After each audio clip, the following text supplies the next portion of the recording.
Welcome back. It's Monday morning, Bruce. Oof, right. I thought you talked about that outfit or what happened yesterday. What's wrong with my outfit? You want to start? Yeah, you want to start? Because I'll start. I'm all fired up, buddy. You hanging out in the break room, Rochester's Classic Rock 96.5, WCMF. How's it going, buddy? It's all right, buddy. What's going on, female buddy? Doing good, buddy. We are waking up to a post-game Monday. Not ideal. Not ideal. We will have plenty of time throughout the show to get into what happened yesterday. Deep breaths. Deep breaths. Everything is going to be okay. It is 53 degrees right now. Chilly start, and it looks like it's over. Fall is here. Yeah. Fall is here. It's going to be cloudy, no rain. Looks like rain tomorrow a little bit. Wednesday a little bit. We did get like massive amounts of rain last night. Some parts of the greater Rochester area lost power. There was flooding in some places. Down near you, actually, Kimmy. One of the under bridges got flooded out as usual. Oh, yeah. That happens. That happens even when it's not raining hard sometimes. How is that still a thing? Because there's like 3 bridges that go under Yeah, but those bridges are like ancient. Well, no, it's not even the bridges. It's the underpass. The dip. But they probably built those things in the 1800s. I guess you can't. The horses could swim through it. You can't put in a bigger hole. The worst part about those two is there's nowhere to turn around. Wait, a bigger hole? You're kind of screwed. Yeah, like is your mom doing anything? Oh, I thought I'd set myself up, but I screwed up because we both had the same joke to do. Big old hole. Hello. Why'd you say it twice? I didn't. Look, I'm upset. I'm sorry. And it's not even about the Bills game I'm upset about. What are you upset about? You guys got in my head so much. About what? That I could not enjoy myself on Friday night. What did we do? On what night? Friday night. What was Friday night? All right, so my kids are fully immersed now in school and school life. And they're good students. Yeah, they're doing well. But I'm talking about like the social aspect. Yeah. Right? Like my oldest daughter is in like every club possible she can be in, which is great. Yeah. So I get to pick her up. And then my youngest, she's playing tennis and they got all their friends. So the social peak of the week, Kimmy, as you know, is the football game. Yep. Right? So Yep. They go to Aquinas. They want to go to the Aquinas game on Friday night. And this is the big one, right? They were playing McQuaid. Yeah. That's it. So I want to go. But I've had a long week. Yeah. Long week. You want to go to the God Bowl? The God Bowl. The God Bowl. Let's pick Christians against Christians. That's right. Who's a better Christian? Losers go to hell. And bad. But he loves you. So like I just want to chill out on Friday night and sit on my couch. But my That daughter, ain't happening. They're all like, meh, and I don't want to be the one that keeps my daughters from like hanging out with their friends. Right. So I go to my wife. I go, let's go to the game on Friday, and she's got something going on Friday night. So I got to take it myself. All right. But it's okay. So we get there, and me and the girls walk in, and immediately they go gone. hang out with their friends. They got their friends running around. So I am now standing alone Dad. at the high school football game. Yeah. And see, this would not have bothered me until you two started flapping your gums a couple of years ago. Us? I don't know. I think you were in on this too, my No. friend. Don't you put this on us. My take was, if you had kids, you were allowed to go to the high school football game. Okay, so what's the problem? Yeah. You guys argued against that. No, I didn't. I said if you have kids, I get it. If you're with your kids. But if you're just standing there alone, no kid, I don't know if you have kids or not. You just look like some kind of weirdo. So that's just it. I'm standing along this Standing fence. on the corner watching all the Christian football players go by. My. So I'm standing on this fence. Standing on the fence. Pardon me, boy. Well, here's the problem, too. You are in that weird age gap where you could just be longing for your days of playing football. You don't look like old guy yet. You know what I mean? Because like old guy there, I get it. Like that's what's happening. Like I want to. Yeah, I'm more into the football and what's going on here than I am. But you look like a guy that's coming back to high school to trying to hold on to your youth. Yes, relive his glory days. Grasp of your youth as you slide into the pit of old manhood. So, like, I'm trying to enjoy the game, but I can't. Why? Because every 30 seconds, I'm, like, looking around to see, like, are there people, like, creeped up on me just standing here all by myself? Because everybody else, like, don't get me wrong, like, I know people there, but it's always, like, a quick drive-by, like, hey, how you been? What's going on? And we move on, right? So were you getting creepy looks? I couldn't tell because that was super in my head, so I assumed every woman that walked by was like, who is that horrible man standing there? And then, like, if it didn't get bad enough, it started to rain. So now I'm creepy man by myself standing creepy dad. in the rain creepy dad. watching football. And I will never forgive you both of you, Why? for ruining my ability to go. Because, like, here's the thing. It was a great game, and I was, like, getting into the game, and, like, I caught myself, like, once, like, yeah. And I was like, oh, don't do that. There's people watching here. Why is this man alone by himself cheering for these high school football players? Yeah, because let's say I walked up and I go, and we're watching the game together, and I go, well, where's your kid out there? And you go, oh, I don't have a kid on that team. I have daughters somewhere. I'm not sure where. See, no, that would be weird. No, that's a standard response for dads. But because you're not a dad. You're not a dad. No, you're not a dad. I've met dads. I had a dad. No, that turtleneck tells me you spent a lot of time with dads. Pardon me, Dad. Is there any more room in this rest area? Yes, sir. In your defense, I do remember parents without kids on the team going to these games because, to your point, it's like they would bring like a group of their kids and their friends to the like. It was just kind of like the hangout spot on a Friday night for everybody. No, look.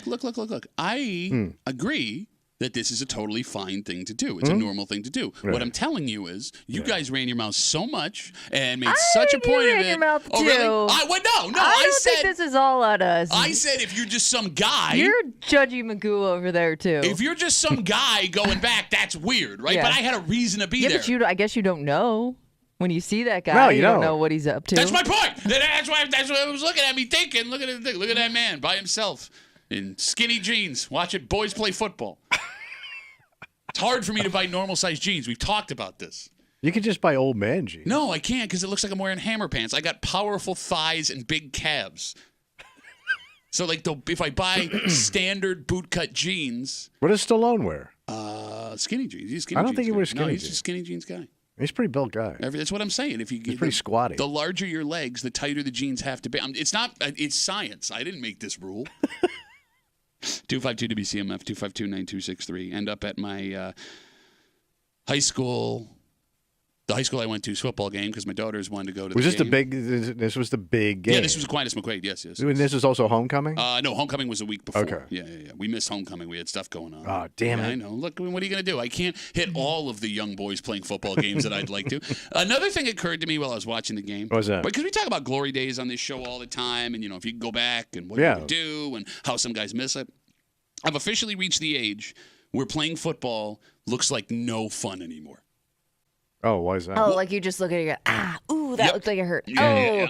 Oh, that kid's way too fast. Could not catch him. Yeah. Yeah. Like, the body gets more fragile as you get older, right? And there was a time. There was a time. Thank you. Where I would see kids like playing sports and I'd be like, oh man, I really miss that. I Yeah. really miss doing that. These kids are so big. They are so big. How big are they? They're so big that you could not pay me money to put on a pair of pads and go out there and play high school football. So these kids bigger than the kids you played with? I think so. I mean, it looks like that way. Some of And I was it, yes. watching them pretty close Yeah, by you were myself. sizing them up. Yeah, at that football You game. were eyeing them up I was good. doing that.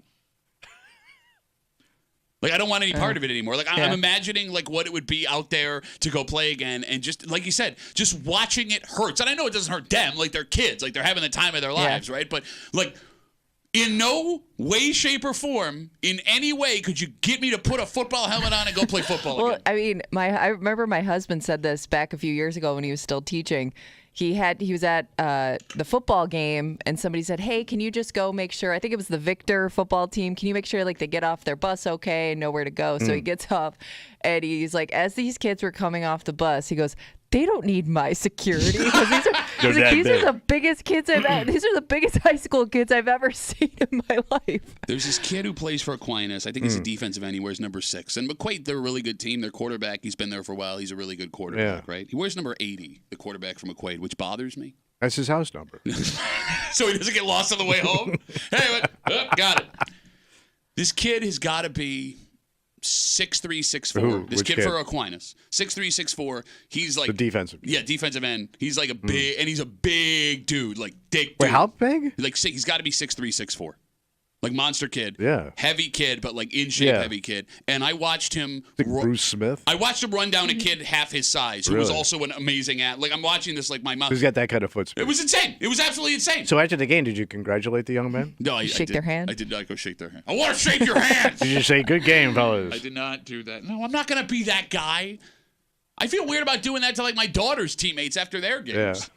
What am I going? I'm going to stand there. Good- and good game, fellas, good game. Don't hang your heads, boys. You left it all out there. Good job. Proud of you. Proud of you. Oh, Way who to go. won? McQuaid ended up winning the game. Yeah, what are you going to do? Those Christian bunch of high bastards. school kids, bastards. What's wrong with you, man? Dear God, is what they were saying at the game. The Christian Bowl, as you put it. Loser burns in hell. What's the Gad Bowl? No, look, like I'm at the point now where I think I'm gonna make my wife take the girls to these games. Only, and it sucks because I like being there. I like. Why? Because when she gets home, she's gonna smell like cologne. Bro, it is funny you say that. Oh my God. So for those.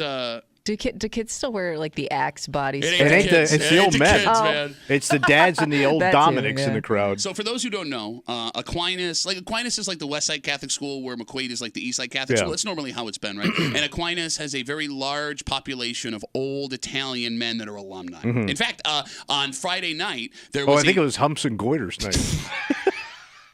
You get it at half price. On Friday night, there was a reunion of like the 1960 football team. Oh my God, which is pretty cool. Like, those old guys. They're all really nice guys. How but, like, many of them are left? There was like, wow, what a terrible Well, thing to say. like if you were in 1960. Well, Why 1960. Why aren't you all dead? No, but 1960 they were like They're 80. 18. Yeah, they're old. They're Yeah. up All there. right. Yeah, they're up there. So like they're all hanging around. It was really cool. There was actually like 20 of them there, and they took them out on the field. And it was no, I'm sorry, it was the anniversary of the first Aquinas McQuaid football game from 1960. I think it was Okay. something like that. Anyway, I ended up like standing near where all of those guys Yeah. were hanging out. Right. And it was like a napalm cloud God. of Dakar. Yeah. It was like eye-watering. Like, if I had any state secrets, I'd have given them up immediately just to get out of that gas. Where do you go and buy buckets of stale cologne? Stale cologne. I haven't had those smells since my Uncle Dom was around. Well, yeah, you went to that boxing match at Aquinas. We were all sitting there, Oh, and yeah. like I didn't get bit by a bug all night. It was like I was under this iron dome of protection. No, it's an interesting fact. Yeah. Any indoor event at Aquinas, they started wearing masks 10 years ago. That's how heavy that cologne is on the inside. No, I don't know, man. Like, maybe it's on, like, can I ask an Italian question? Because I'm not Italian. You're Italian? Kimmy's Italian. Well, Kimmy's, like, kind of Partly. Italian. No, yeah. She has no part. I mean, like, she says she's Italian, but, like, you know, My grandparents are Italian. it's like being a Yankees fan because you, like, bought a hat. You know what I mean? It's like... Maybe it's time for the younger generation of Italians. I'm talking to you, Town of Gates in Greece, to like share with their parents and grandparents, like, hey, you could pull it back a little bit. No, because a lot of them are doing the same thing. You didn't learn the lesson, Italian guys? I think there's just, you kind of like, it's passed down. The other thing I You don't even noticed, smell it anymore. the other thing I noticed at your boxing match when I saw like the older Italian women, they still put like a can of Aquanet into their hair. So they have that again. It's like a helmet they're wearing of black hair that's piled up to Jesus. Well, I mean, they were at the God Bowl. Yes. Loser burns in hell. All right, so I guess the moral of the story is here. You are okay as a mother or a father to go by yourself to go to a football game if your kids are running around and hanging out with their friends. All right. Although, if you listen to Tommy and Kimmy, it'll make you feel really, really bad about You'll be yourself. judged. Second, you don't need all that cologne. No. You don't need all that cologne, right? And third, I don't really have a third here. I'm still feeling really creepy about watching that football game by myself. And you You'll guys be ruined back it for me. more. Yeah, I will. We have a dynamite. That was the creepiest thing that's ever been said on this show ever. Those young boys you're watching. You'll be back for You'll more. be back, young boys. Be there watching. again next week. We have a dynamite post-game Monday here for you in the break room on CMF. Not the result we wanted, No. but we move on and we look towards Monday Night Football against the Jets next week. Not really. We have to recap what happened because you made some picks on Friday. So let's keep in mind that Tommy went 0 for 5 last week. Yeah. The Golden Sombrero. Yep. And correct me if I'm wrong. Oh, go ahead. Have we ever, Kimmy, had back-to-back 0 for weeks? Has he ever gone on an 0 for 10 streak? No, I think he I didn't usually get one. I feel I like don't know. he usually hits on at least one. I don't know if we've done back-to-back offers. Now, look, I haven't gone through them yet. We're going to do it live because I want to be just as surprised as you were. But I had the impression as the game was ending that you might have gone over again, which would be almost statistically impossible. Almost statistically impossible. But we'll find out. All right. A Muley post-game excuse Monday, just after 7:45 here in the break room on CMF. We got our good buddy from 13 Wham, Hot Takes Dan, loud talking Chesty Fates. Oh, yeah. He'll be back with us to recap what happened there. And there are a lot of Bills fans that are furious with head coach Sean McDermott. and they are specific. Couple of moves he made. Well, yeah, didn't make. The end of that game. The end of that game. And so furious, in fact. The good thing about Bills fans, they don't overreact on social media. Only 50% of the fan base wanted him fired immediately. For what We happened. caught some of the tail end of the post-game show. That was rough. So here's the thing. I understand the frustration. I do. And I also agree that maybe that wasn't the best move. But I will say this. Percent. No matter what McDermott did in that situation, he was screwed. Oh. No matter what he did, half of the fan base would want him fired this morning. I will explain why. Because there is a very important number that was in his head and should have been in your head when he decided we're going to try and win this football game right now. Okay. And we'll get into it just after 6:45 here in the break room on CMF, plus a whole bunch more. But first, Tommy. What happened? You know, this would be a hell of a deal, $100 for a cell phone. Wait, a brand new phone? It's not brand new, but $100 for a used smartphone is a pretty good deal. Yeah, the new one like $1,000. $1,000. Yeah, it's a great deal. Here's the problem. What? Though. It's not a great deal when it's already your phone.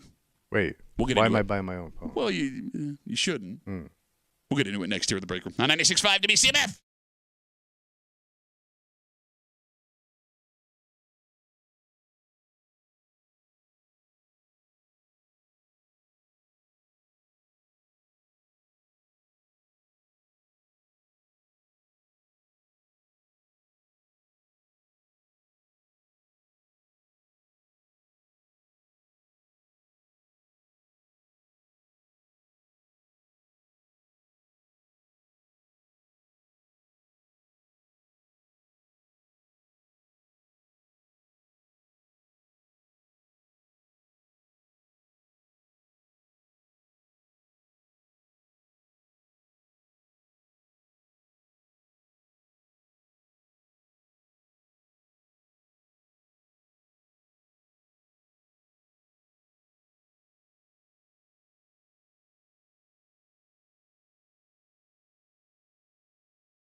This would be a hell of a deal, Tommy.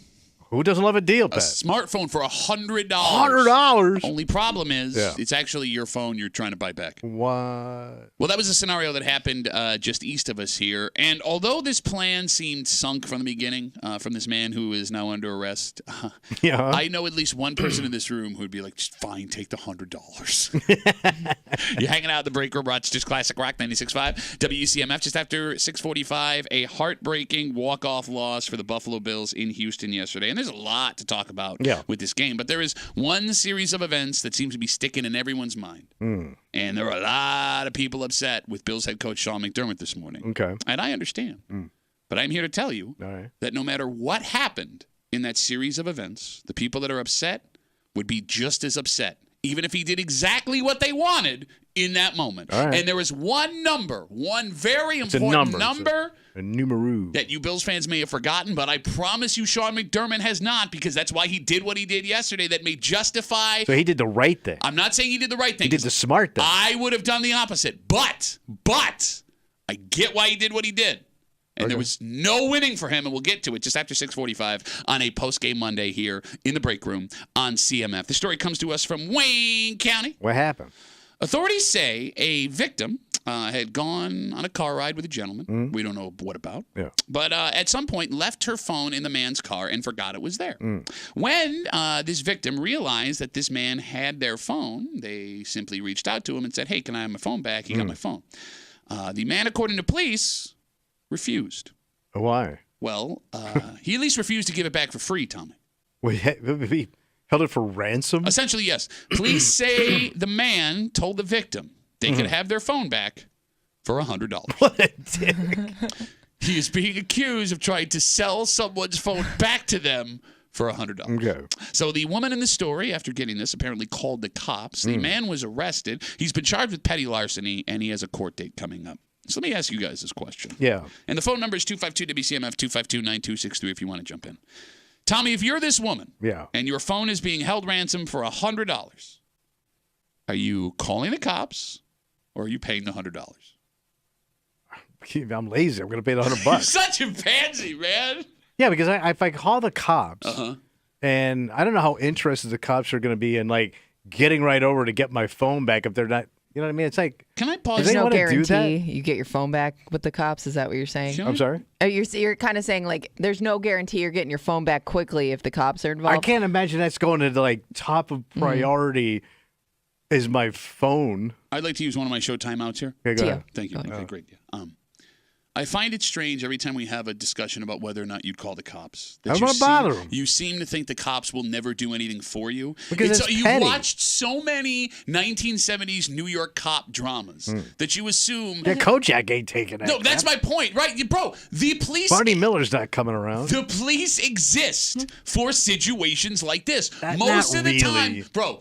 Most of the time, they're not out solving murders or trying to find kidnapped victims or stopping terrorists, man. Like, the majority of police work is exactly this. But what if they're on a hot case right now? What hot case? What are you There's talking going to be a hot about? case What going hot on. case is going They on? can't say anything right now because they don't want to blow the leads. The police exist for this exact reason. So for you to be like, to think you'd call the cops and explain the situation, they'd be like, deal with it yourself. No, but I just think I'm going to get some overworked guy on the the desk, answer the phone.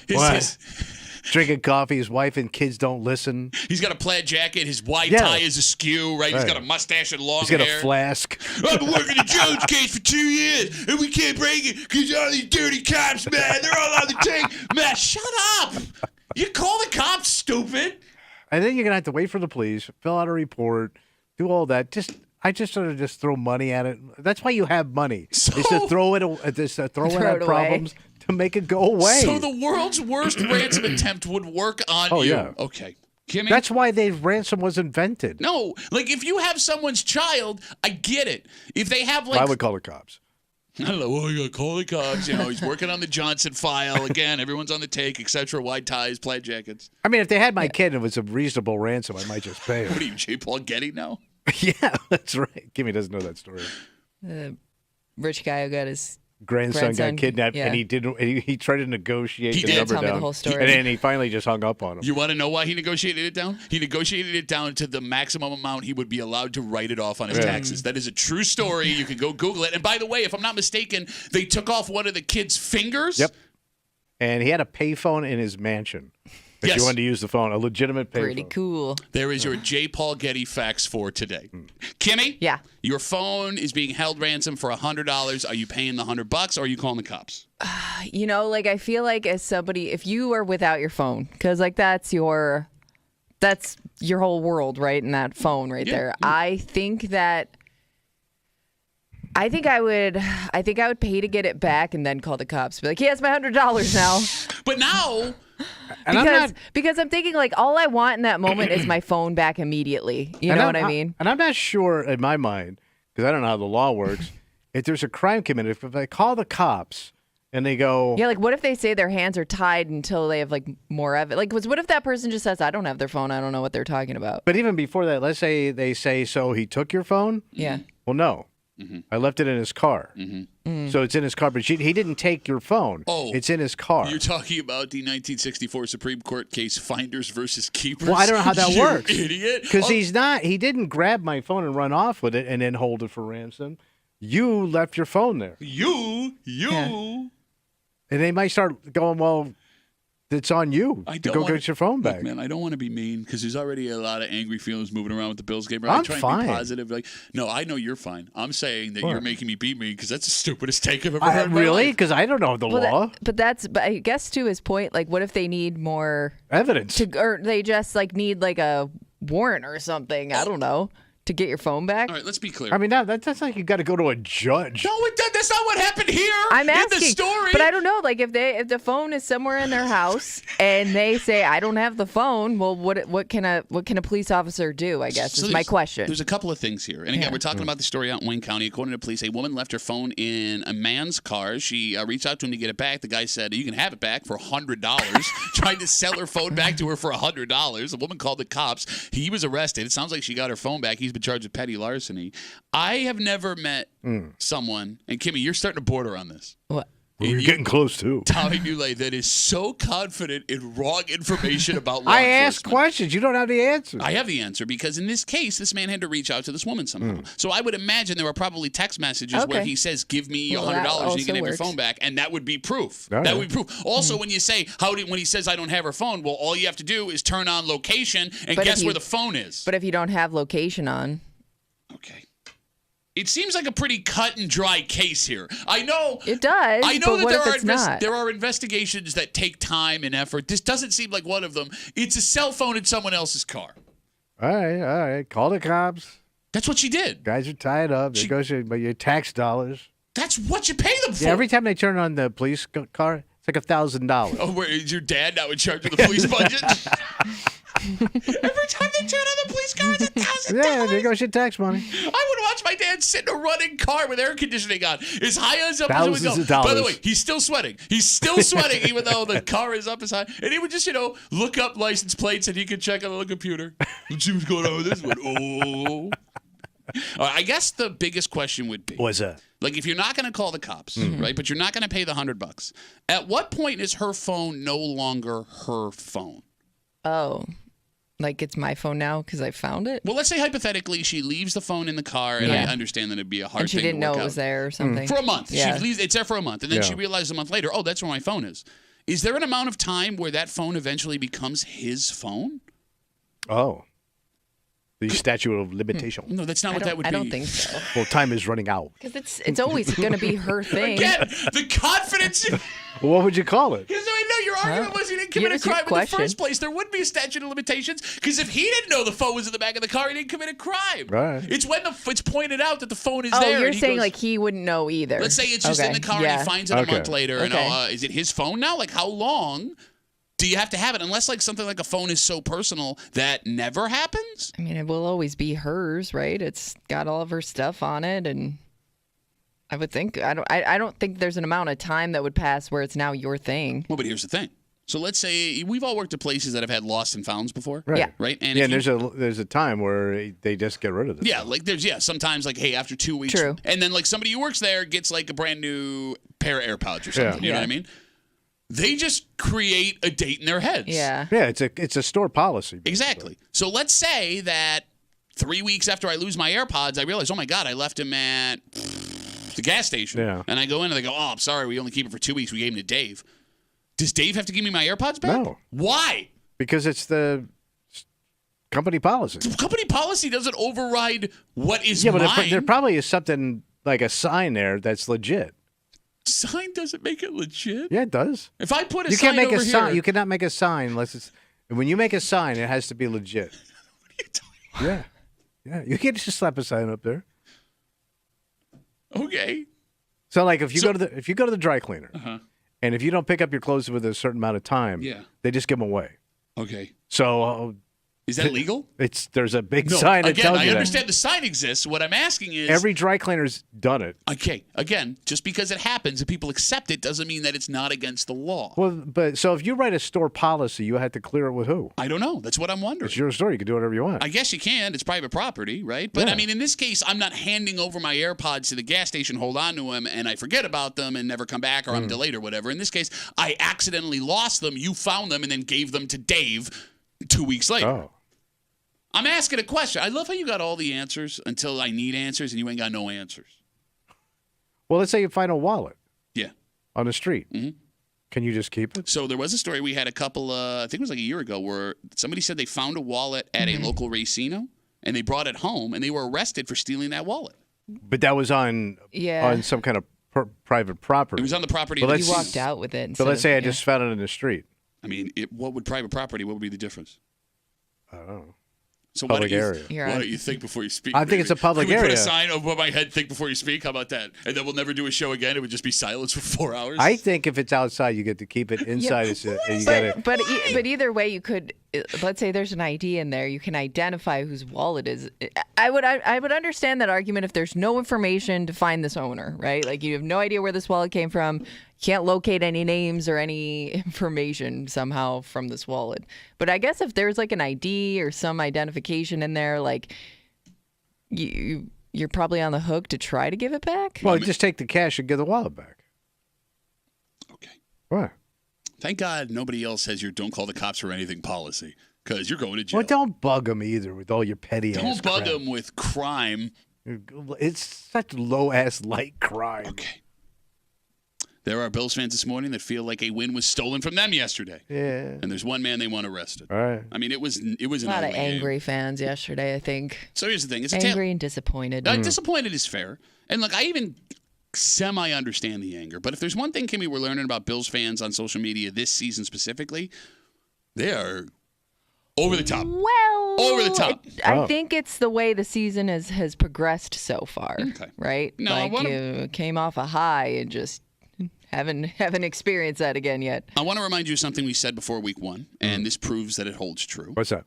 I will tell you when we get into this thing. But the one thing that Bills fans seem to be furious with Sean McDermott, I'm here to tell you why. If he did exactly what you wanted, His game management? yep, you would be just as furious with him this morning. Oh. I'm telling you. And there is a number. There is a number that maybe you forgot that I'm sure Sean McDermott has not, because that is why he tried to do what he did yesterday. I'm sure. At the end of the game. Yes. We'll tell you what it is. Okay. On a post-game Monday next year in the break room on CMF.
One on the play clock. Here's the snap.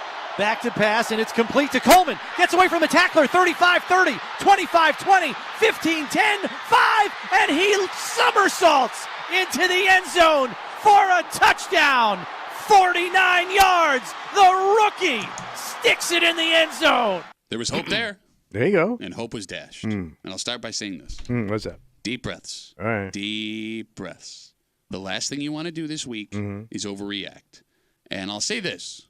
Thank God Bills fans don't get a vote on what this team does. Because if we did, everyone would be fired and cut right now. But the fact of the matter is, everything is going to be fine.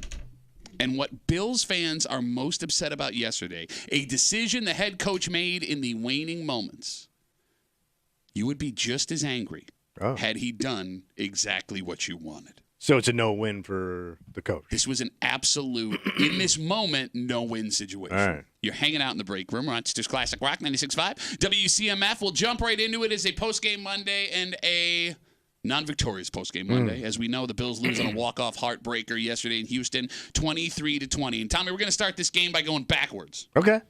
Houston makes a coaching mistake of their own and don't have a game-winning field goal attempt thanks to an intentional grounding penalty, which gives the Bills the ball inside the 5, 41 seconds, and no timeouts. Right. All right. So, Tommy, here are your options. Despite the fact that the Bills have not moved the ball all day, you can go for the win, which is about 65 yards away from a legitimate field goal shot for Tyler Bass. Or you can run the ball 3 times, make Houston use all of their timeouts, and play for overtime. All right. Tommy, you are the head coach of the Buffalo Bills. What do you do? Always go for the win, Patrick. Okay. Go for the win. Kimmy? You're professional athletes. That's what they pay you for. I mean, in situations like these in the past, everybody always makes the argument, you have Josh Allen, right? Like, don't waste Josh Allen's talent by making him take a knee or just running out the clock. Okay. That being you were said, having a good second half. Not offensively, you weren't. No. Oh, they were moving the ball. Second half? No, that play. That's a broken play that scores a touchdown. Yeah. You couldn't go ahead inside the 15-yard line. They were was struggling. bad. But that being said, I think the fact that Houston still had 3 timeouts left, that changes things. So you're taking the knee there. I think I'm playing for overtime. Okay. I don't think you're gonna. That's loser talk. Yeah. So I'm not giving them the ball back, knowing what they've done the whole game essentially. The defense has stopped them 4 straight. Yeah, but they kind of stopped themselves. Okay, so we all saw what happened. McDermott tries to win the game, right? They throw 3 straight passes. Almost no time comes off the clock. Houston gets a 51-yard field goal chance, and that is the game. Bills fans are furious. I think it's 59. Was it 50? Yeah, you're right. 59. Yeah, it was yes, almost you're right. 60, My apologies. Bills, but by the way, Kai Fairbairn. Fairbairn. Thank you. Yeah. He's going to hit those. I mean, he's a great kicker. He shined yesterday. So, Bills fans are furious that McDermott did not run the ball or take a knee and play for overtime. And, Kimmy, you have seen the calls for his head on social media. Oh, yeah. Like I said, I caught some of that post-game show, and everybody was just... Everybody that called in just wanted to... They wanted McDermott to answer because he hadn't talked yet. Yes. So I think they were waiting on Ducking that. the press, I hear. Well, no, he just hadn't gotten there yet. Yeah, that's what I hear. Because he came out and talked. Slow walking to the press box. It felt like slow everybody... walking so slow. You know what you did. Shut up.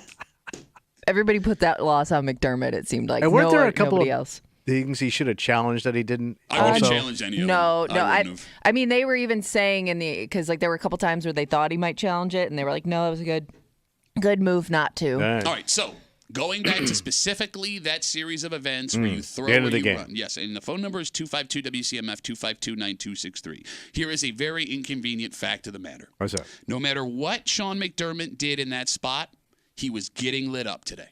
Okay. Come with me, Tommy. Let's go. Let's change things. All right. Let's say the Bills play for overtime there. All right. They're going to take 3 knees. They're going to run the ball 3 times. They're going to try and run out the clock, and they're going to punt it away. By the way, just quick sidebar. Running 3 times with those 3 timeouts doesn't guarantee that the punt is long enough where they still don't have a field goal shot. Sam Martin ripped off a brilliant punt. It was a great punt. But it doesn't mean he does it there. But that's beside the point. Let's say he does the same thing, and they don't have the timeout to get those extra yards. Right. We're playing for overtime. Right. Tommy, do you know what Josh and McDermott's record in overtime games are all time?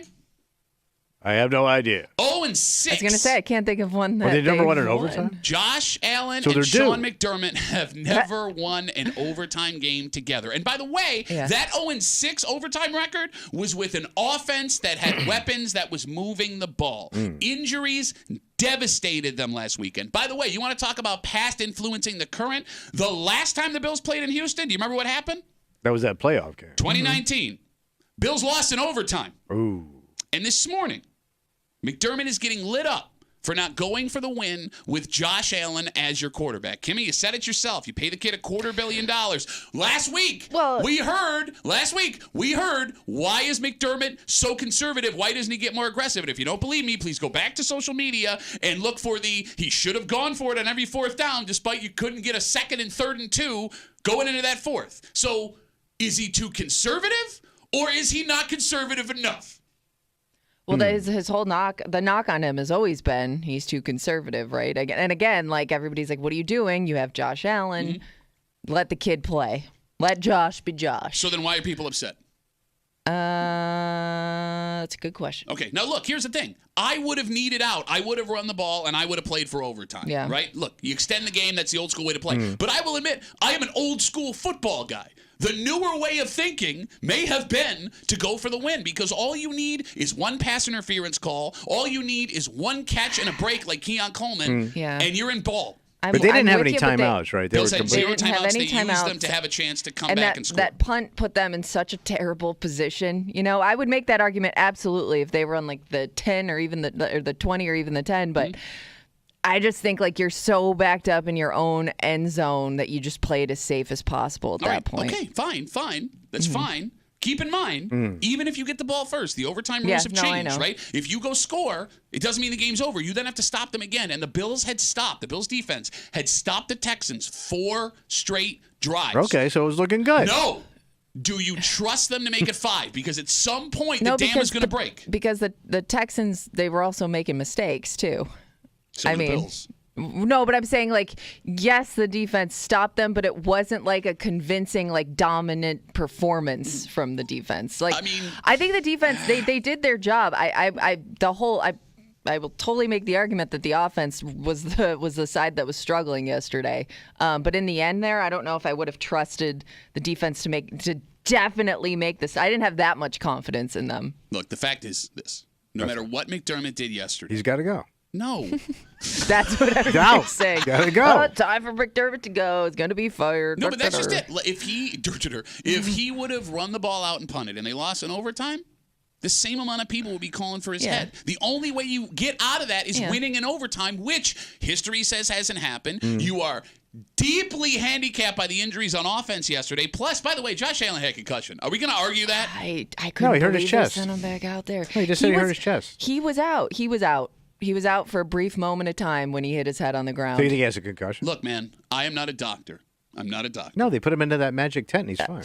But I have seen people get knocked out before. Yeah. And 2 things showed up that wildly alarmed me. He didn't do 2 hands. No, he looked like he was struggling to breathe.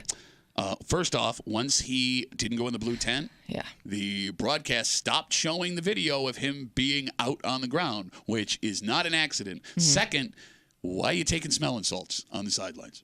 Going back. Did you see They that? still have those things? Yes, they do. So he also got kind of belted in the head when he went down. Yeah, that one he looked fine. How is it that was the not bouncing the head off the ground? Oh, you're talking No, about like the guy's arm hit his head. I thought you were talking about the slide where he took one off the head. Maybe that's one, but there was no penalty on it. Okay, that one, I don't know which one. I thought as soon as you touch the guy's head like that, you're in trouble. That one I don't Oh, know. at Especially the the end of the quarterback. game, I think you're talking. Yeah, I know what you're talking about. I don't know. All right, look. I know everyone's panicked. And It was a good game. I will say that. It was entertaining all the way to the end. It was entertaining for the wrong reasons. Yes, Like it wasn't a good game like the Ravens and the Bengals was, where it was going back and forth. Well, that game kept interrupting this game because they kept doing those score updates A lot of close every games. 2 minutes. 252 WCMF 252-9263. All right, everyone needs to listen. All right, so what do we do now? Are we listening? Yeah, I'm listening. Everything's going to be okay. Keep in mind, last year the Bills brought back one wide receiver that caught a ball from Josh Allen. That man did not play yesterday in Khalil Shakir. The Bills had no preseason snaps outside of the 2 drives. They didn't really do anything with Josh in the entire offense. It was going to take time for this to work. What did we say, Kimmy, before the season started? I don't remember. You will not know what this Bills team really is until week 7. And this morning, 7 weeks? Week 7. And this morning, I stand by my statement. It's too long. It's what it is. Well, why? Because it's a new team. How about these other teams look good all the time? But these are. Should we be? By the way, who looks good all the time? Everyone is beating Kansas City everybody. looks pretty good. Everybody is beating everybody. Minnesota looks pretty good. Minnesota, they almost lost to the freaking Jets yesterday. But they did not. But they almost did. And that was on foreign soil. They almost gave up 20 unanswered points on foreign soil. Should we be a little concerned though that maybe Josh doesn't have the tools to do this thing? Maybe he doesn't. I mean, it just seemed like you got Keon Coleman, but you can't rely on a rookie, I think, to be that guy just yet. They dropped a lot of balls. Matt Collins, meh. I guess I get Khalil Shakir, sure, when he's healthy, he's good to go. That helps. But I don't know. I don't know if they have that dynamic player to push him over the edge. I would get away from Matt Collins personally. Like I would stop putting him on the field. All right, if you want to start making adjustments, listen to me, Kimmy. Fire his ass. I mean, is there? Are we at a point where we're like, hey, maybe we should make a play for somebody? No, do not trade for Devontae Adams, wide receiver for the Raiders. You do not want a 32-year-old for 11 games that you're going to have to spend a second or a third round pick. Trust me, do not overreact and trade for Devontae Adams because he also might be hurt. He has not been playing the last 2 weeks. Right. Do not do it. Yeah, you don't need these old dudes. Tell me about it. Right? He's going to show up in a shack and a turtleneck sweater. They sit and do nothing. Kimmy? Yep. I'm listening. You've heard me the last couple of seasons when everyone freaks out. Yeah. When I tell everyone to relax and everything will be okay. And am I ever wrong?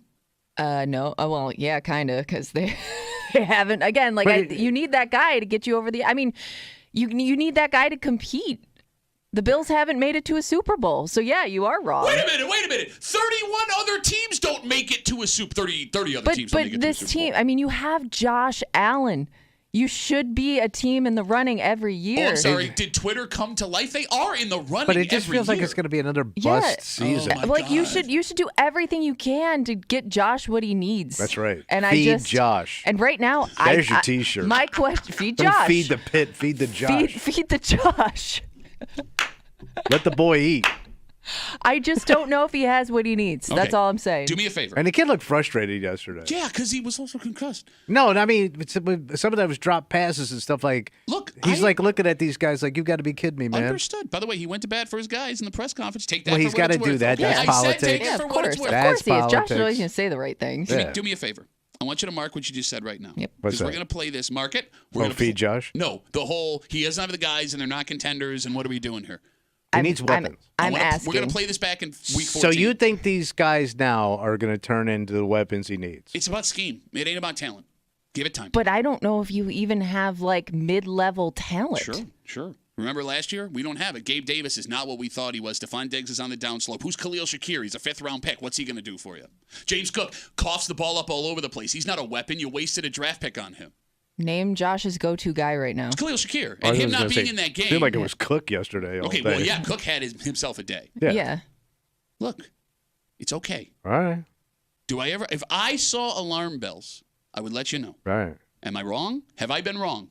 Yes. They didn't win the Super Yes, Bowl, you have so been you're wrong. They're one of 30. You're like, I'm But you are never wasting the wrong. best years of this kid's life. Okay, bro. And NFL for what? quarterbacks- What does he get out of it? A lousy $250 million.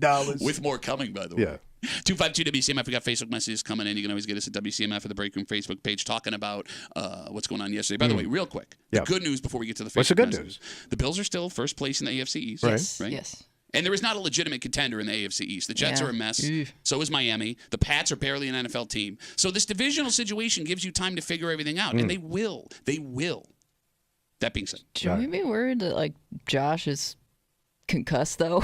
Is that a thing that they're gonna review this week, or is that just a done deal? No, because if they do, they're going to have to admit that they made a mistake on the sideline. And I agree with you. I agree with you 100%. I do not like any of this. So if it does turn out that he does have a concussion, even if it's mild, how long does he have to sit for? They're not going to review it. I don't think they're Unless gonna he let him has, go back. it's not going to happen. Oh, I thought after what happened to Tua, they took this stuff serious. Yeah, you would think so, but they don't. Okay, so what's that tent for? Card games? Great. Are they That's a great question. like a roulette wheel in there? I don't get from a person. Let me put it this way before we get to the Facebook message. Because he came out of that tent really fast when Mitch was warming up there. No kidding. from a human standpoint, after what we've seen over and over again, Tua being the prime example, how do you let that happen? But from a financial standpoint, with what you pay these guys, right? I mean, look, I know this loss hurts yesterday. It's a road game in week 5. In the grand scheme of things, keeping him out of that game doesn't bury you, especially when you have the ball at the 15-yard line with Mitchell Trubisky there and James Cook. If Mitch Trubisky can't get you 15 yards, you're in a bigger problem. Okay. Yeah.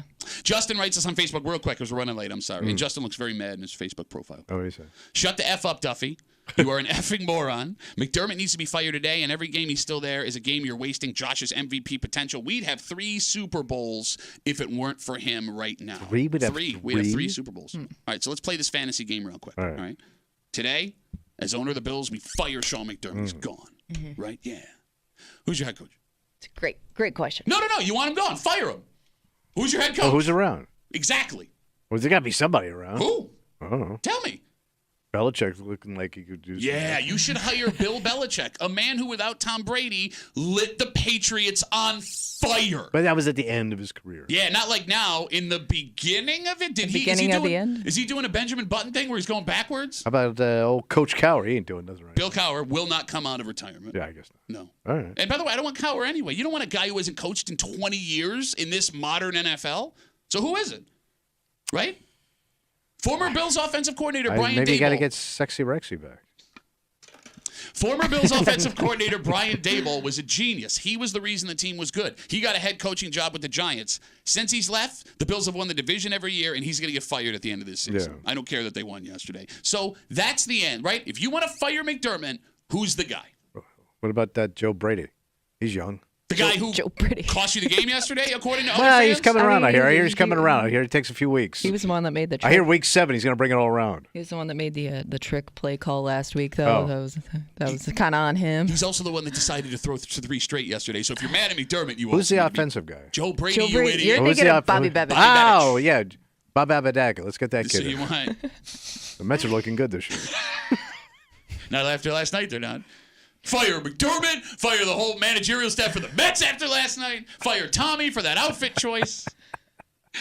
You should, if we're going to fire Tommy, it's probably for his prognosticating. Well, that shouldn't even count, man. I'm going to walk through this with you. Game mismanagement. I'm going to pull up the box score, and I'm going to walk through this with you. Because I'm pretty sure, but I'm not totally sure, that you've gone back-to-back 0 weeks. Well, so do the Bills with their piss-poor performance. Yeah, let's blame everybody but yourself. See, at least McDermott, when he makes a mistake, stands up there and goes, No, he "That's does. on He me." doesn't say nothing. He did it yesterday. He Oh, said, no, "That's he on did. me." He owned it. Yeah. That's on me, he said. That's on me. Doesn't really explain it. But Well, you're not even saying that, by the way. That's if it's on nothing. me. A Muley postgame excuse Monday just after 7:45 here on a postgame Monday on CMF. This is going to be cool, man. Oh, I like cool. You're going to hate it. You're going to hate the thing, right? Because you hate anything downtown. Ooh, wait, hipster's back. What are we doing now? I dress like a hipster, but I hate it.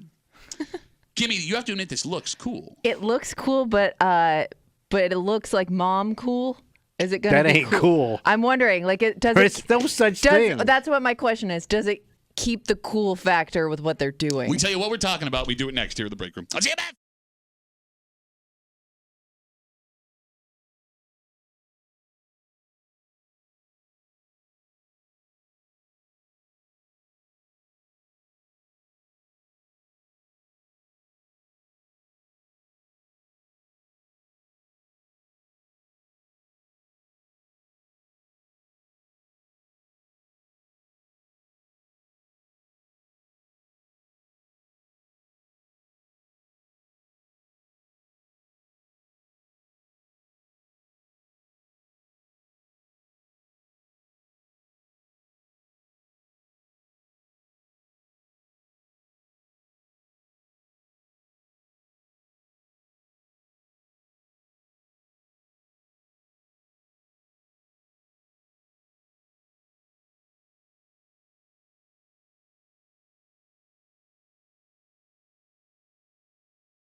The task?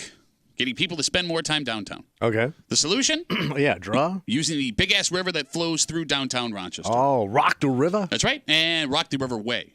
And some really cool news over the weekend that has some big-time potential. This is fantastic. It's a great-looking scene. In the summertime, it can make it one of the most happening places in Rochester. Who But doesn't like to go to a happening?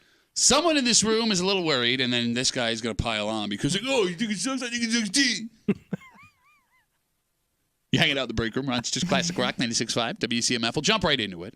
A few years ago, we were presented with the Rock the Riverway project, a joint idea from the city, state, and county to improve areas around the Genesee. Clean her up. Downtown, yeah. Not only clean it up, but improve. Yeah. Make it a place where people wanted to spend time and use the river as an artery to get around downtown Rochester, not just with cars or boats, but with walking. And they've started on some projects. If you've seen them, they look really nice. Yes, Down very nice. in Cornhill looks really nice. Yeah. But over the weekend, the piece de resistance was announced. What do they do? Tommy, it's called the Aqueduct Reimagined. Now, the Aqueduct is the bridge behind the Blue Cross Arena if you're coming from the Freddie Sue Bridge. So it splits the new Constellation building and the hockey arena. Okay. Right? It's where they do those Amherst street parties. All right. With this plan, that street is shut down to cars and is only for pedestrian traffic forever. Then the aqueduct underneath would be open for pedestrian use. What are they going to do down there? So, under the street, there would be retail and restaurants with places set aside for you to eat outside. The aqueduct underneath would be a walkway across the river to the other side of the city, right? Both the street level and aqueduct would be connected to a park area where there would be a small amphitheater. Underneath, as you take a right towards Dinosaur, the library, there would be a walking path that goes over the river, Kimmy, or whatever, the aqueduct, where the water is there. So this aqueduct's kind of like covered, though, right? You got it, yes. It's the old subway, right? Yes. Yeah, well, there's a subway entrance there. Right. Yes, you That's got what it, I'm thinking of. Is it the subway? I thought it was because they show the graffiti and stuff. I thought that part that they were talking about was the old subway that Could they're be. basically redoing to make more walkable. Could be. Now, it's very hard to describe on the radio. You can go look at renderings yourself. It looks really cool. And all of this would be connected in a giant square by paths. And I will say this. So it's all walkable. It's all walkable. That's what it's there for. It's to make it walkable, that area more walkable. And if they pull this off, it will be the most impressive thing built in downtown Rochester in my lifetime. Would you agree with that, Kimmy? Yeah. I mean, you're changing the layout of that area, especially around the Blue Cross Arena, which I don't think anybody ever thought to like reimagine. It looks great. It's super exciting. Can you use it in the wintertime? Yeah, why not? It's covered. Part of it's covered. All right. Okay. But despite all that, someone in this room, I feel, thinks like it's a bad idea. I didn't think it was a bad idea. I just thought, no, because I thought, and maybe I'm wrong, but I thought like most of this was going to be centered around where people are, what they call them, the urban explorers. They go into the subway and take pictures of the graffiti and stuff. I thought that they were opening that up to make it more of like a walkway, and because they wanted to like preserve the stuff on the walls. Yeah, they're going to keep the graffiti on the wall. Part of the graffiti is like part of the ambiance. But of I the just grit, a little street grit. But I just Make kind of you feel think that like you're cool, man. That's my point. Like I went downtown, saw a dirty word, but I had my craft cocktail. Most of the people that some of that word was on the wall. Shut up. Then it said Pat's mom. That's 2 words, stupid. Most of the people that walk that and go down that way do it because it's cool and it's like, gritty and dangerous. Scary. And I think that's where you get like a lot of people that are interested in that. Whereas I think it takes some of the fun out of it. Okay. So you're saying when you make it makes it more family friendly. So, Well, yeah, I think it's more family friendly to design a tunnel instead of letting people walk through a subway. It's scary with a smoothie. Tommy, you like this idea? I mean, it sounds hip, but I don't even know if it could. You're done. You have disqualified yourself by referring to it as hip. It doesn't sound like you got enough people here to even make it work. Why not? It's just too much. Because I just thought the draw to it was the fact that it was like this abandoned place, You're right? not Toronto, man. You don't have enough people to pull this off. But this isn't a major, huge project. This is exactly it sounds like it's a big project. What I mean by major, huge project, it's not connecting the entire city of Rochester. This isn't like a subway system where it's like, we're going to use this. It's, how do I put this? one of the most frustrating parts for me, and the phone number is 252-WCMF, 252-9263, for going to a game at the Blue Cross Arena or a concert, is the lack of food and drink options before the game. You got the Dinosaur, and that's great, but that's always overrun with people. Yeah. You got that other bar. Spots down near Cornhill. Yeah. But those are also always overrun with people. This thing will connect that restaurant area that, Kimmy, that has seemed to popped up across the street. I'm trying to picture. It's down around... I'm trying to say this with I don't know the street. Where that parking garage is? Around the corner. Okay, yeah. So you think like Amherst fans would go down there after a game or pre-game and party? Look, the last thing I want to do is park twice. This prevents me from having to park twice. I can now walk around and enjoy myself. But is that in the downtown hipster Rochester. crowd? Or are they going to spend, or do they just want to go to the game and go home? And you got to figure majority of their season is in the winter months when you're not really looking to be outside and walk around the way you would for like a Red Wings game. No, where I know like the Jenny Brew House gets packed before those games. No, I hear you. If only there was like an example of something working really well in the winter in the city of Rochester that we had recently. I don't know. What could you think of? Kimmy, you got nothing? What is it? I don't know, like Rock Holiday Village? Proof that people are willing to spend time outside if you give them something to do. All right. I'm sorry, I got real quiet in here all of a sudden. I don't know if that's quite the same thing. Okay. And don't forget, the Holiday Village is only there for a certain amount of time. It's there for a month. Yeah. And if you kept it around all winter long, I still think it would be crowded. I do. But that's just me talking. The phone number is 252-WCMF, 252-9263. We're talking about this new aqueduct connection thingy project. The renderings were revealed over the weekend. It's a big square that would essentially shut down the road next to the Blue Cross Arena, open up the aqueduct underneath. There would be restaurants, places to sit. There would be a little walkway path in the old subway above water that would connect that area over to where Dinosaur and the public library is. It looks really cool, and this is the perfect project. I will tell you why. Why is that? If they can pull it off, Kimmy, the way it's designed, it is a complementary idea. Complementary to It's not what? the center of, you're not building it to build things around, you're building it around something that's already successful. Bingo. This is not something that stands on its own. This is not a fast ferry where you need to spend a fortune only to watch it fail and cause serious issues. This is not a soccer stadium, which wasn't necessary in the first place. This is not the proposed billion-dollar performing arts center that they've been hoping for all these years. This project is a complement to the Blue Cross Arena. It connects restaurants. It connects parking garages. It connects the library. It's going to have its own retail. Oh, you didn't tell me down about the hot library crowd. Bro. Here come your readers. It connects more things. It gives you another space to get people together for whatever reason. But and it's didn't not. You try that with other things? Give me an example. Like that college town. I thought that was a big flop. But that's not in downtown. Yeah, but remember it was Kinda supposed to be because you isolated. had the hospital there and the university. Yeah. And it was like there was nothing there for these people. But everything in there seems to like tank. But that's because it wasn't a Even connecting. tank. Wait, tanks closed? Tanks closed. Get the hell out of here. Yeah. First of all, that wasn't a connecting thing. That was a standing on its own Well, thing. I kind of thought they would, but they were putting it next to things that would feed on it. College and hospital. Here's the difference. Those people got big money. Buddy of mine's doing pretty well. Just saying. I think he's got a new hat. I've had this hat forever. Oh. The difference between College Town and this is you need people to spend money to make College Town work. Right. This does not require a dime. Well, You use it or you don't. It doesn't I thought close. you said there would be like retail. There and would, stuff. right? Okay. But if those restaurants, like little itty-bitty places down there, don't survive, what does it matter? You Who still have the cares? project. I mean, in all seriousness. I mean, you clean up the area, to your point. I always wonder, like just day to day, like people that work in the area, like are there enough people like looking to get out and about during the day where they could? You know they are. They're dying. I guess Hey, come on, I'm let's wondering. go. Let's go have a cocktail in the sewer. The majority of people Wait, that your will. mom's there? This grimy hole in the ground. Again.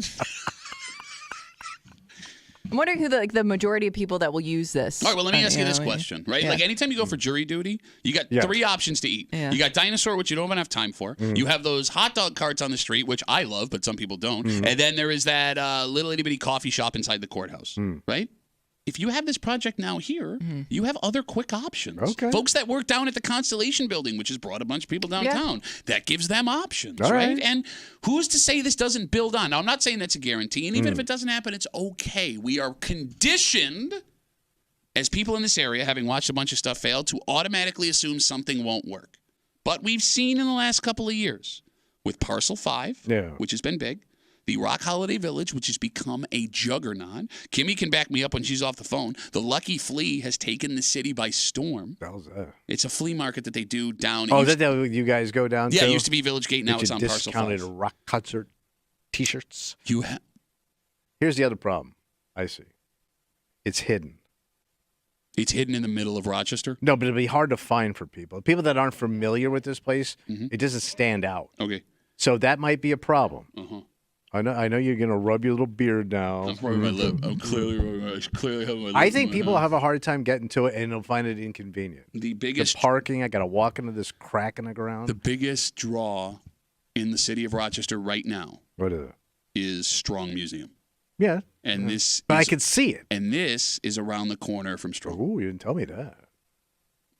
I mean, that's what's going to bring people downtown. And I think the idea behind it is finding a way to connect Strong to all of these things. And this is the first phase. I like this idea. I'm telling you, man, people have been naturally coming back to downtown Rochester. Now is the time to do something like this. Okay, let's do it. An aqueduct.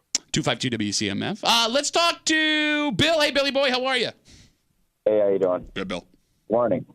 Morning. You forgot about all the squatters that they had to kick out of Washington Square Park, which has since moved down by Nick Tahoe's on Broad Street.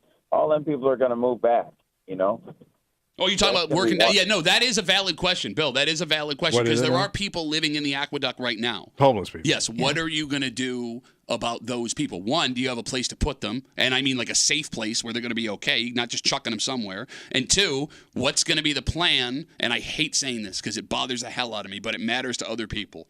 How do you keep the homeless out of that area when it's open again? I think we open up Tent City. I don't understand why Tent City isn't okay. Because you're just stuck in a tent. No, I mean, no, granted, not when I say not okay, I don't mean to be a human being. I mean why they keep ripping them down. Oh, well, they're an eyesore.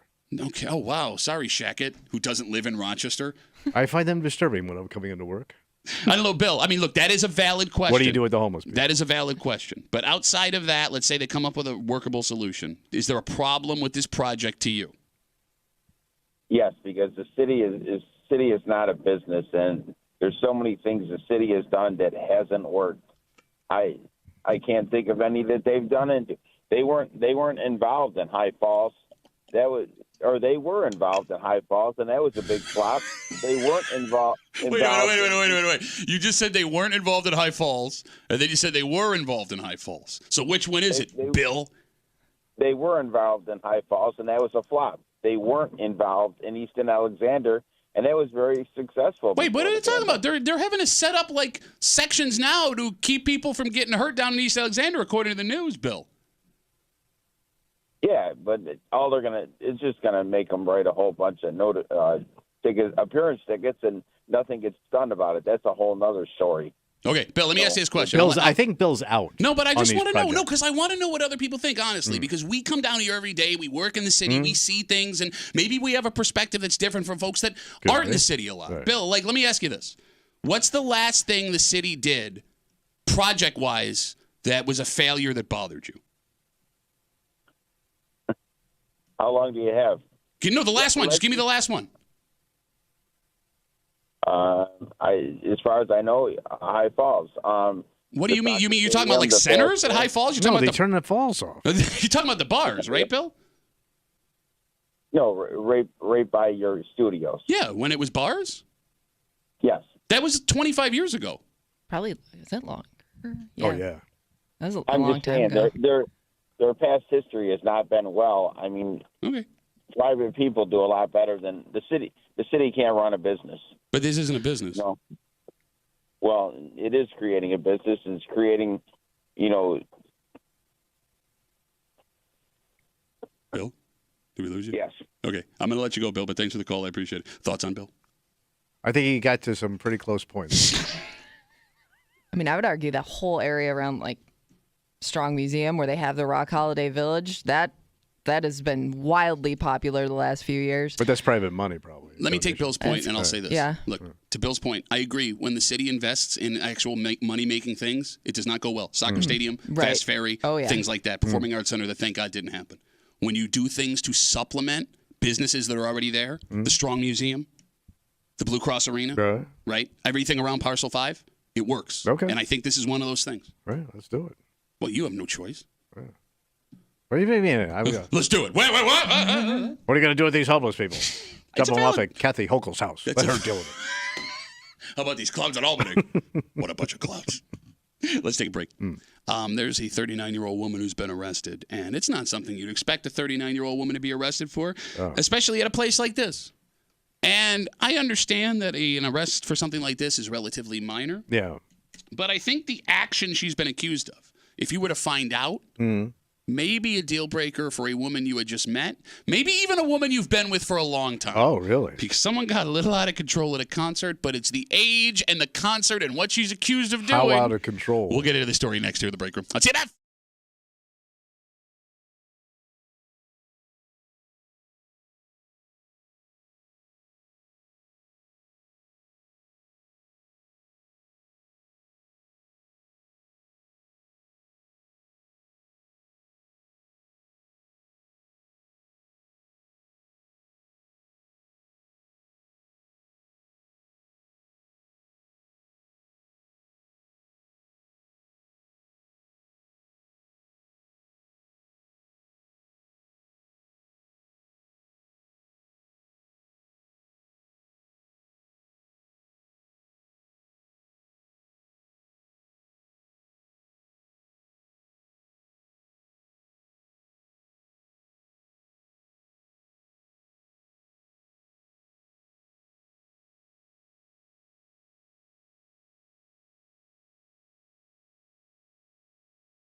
There are some things you just can't look past in a partner.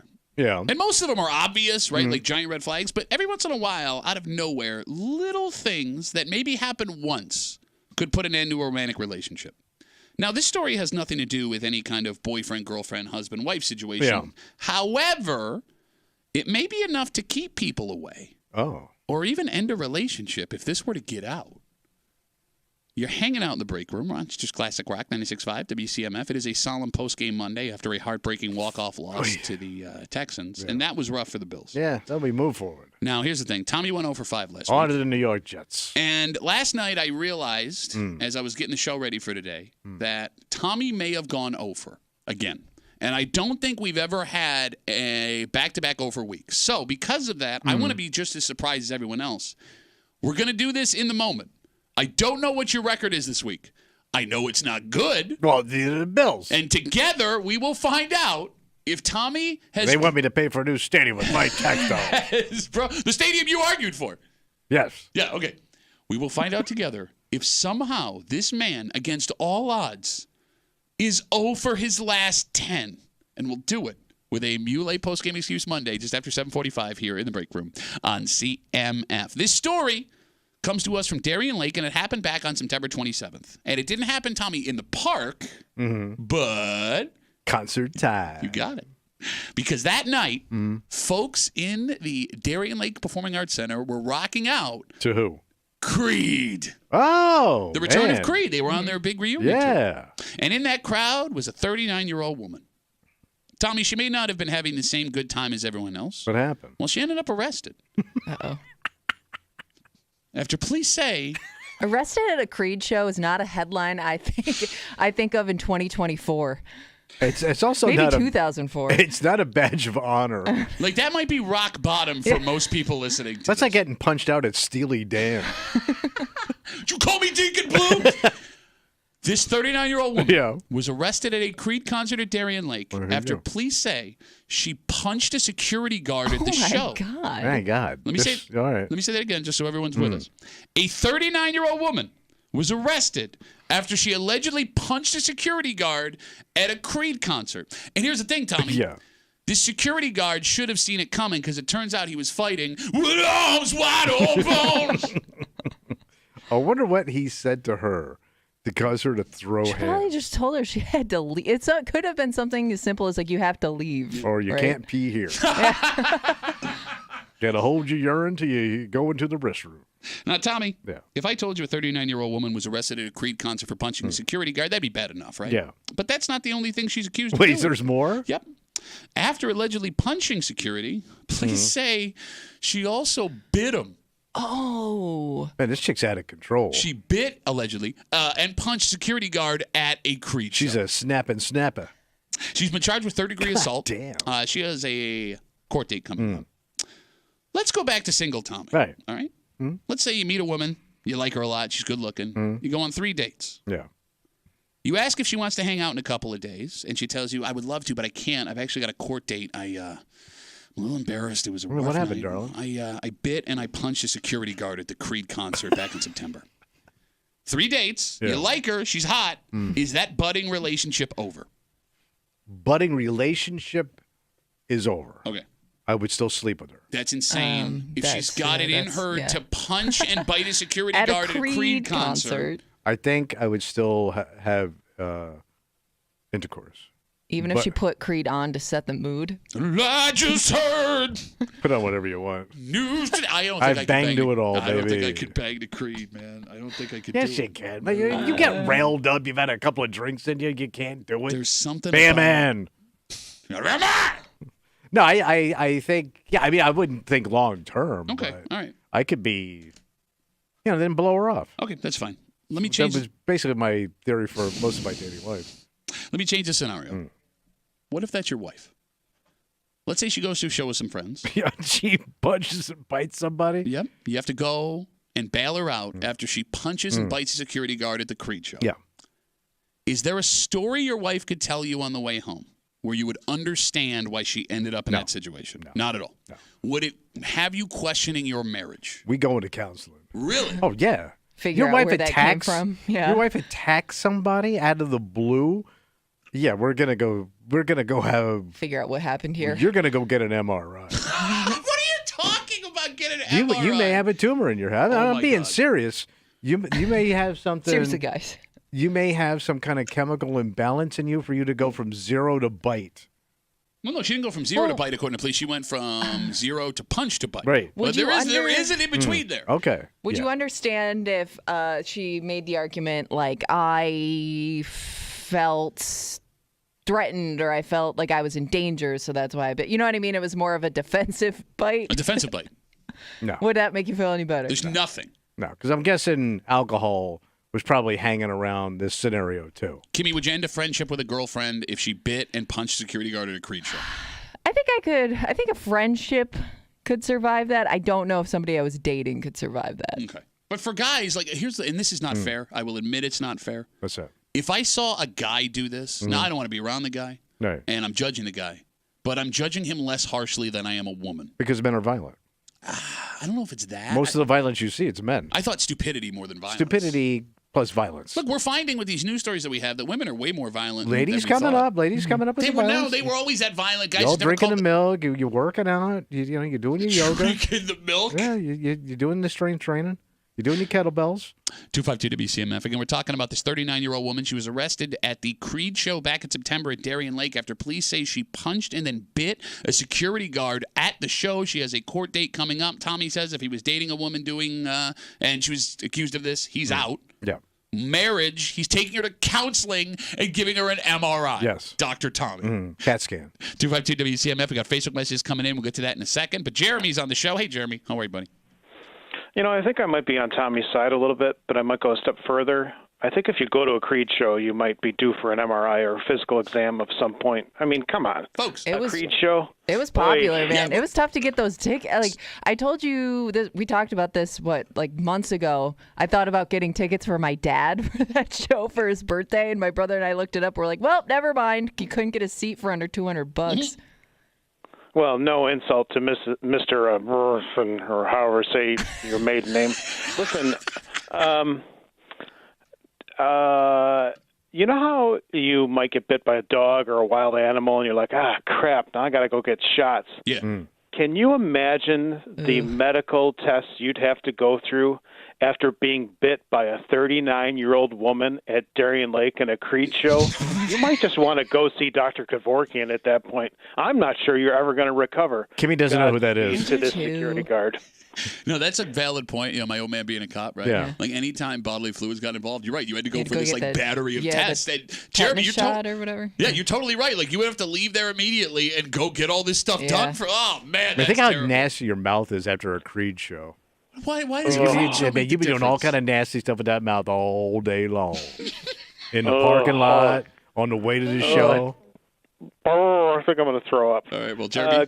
Get Ryan Duffy to write a fifth greatest song, I Got Bit by a Woman at a Creed Show. I text you. See you, Jeremy. Yeah, I didn't think about the.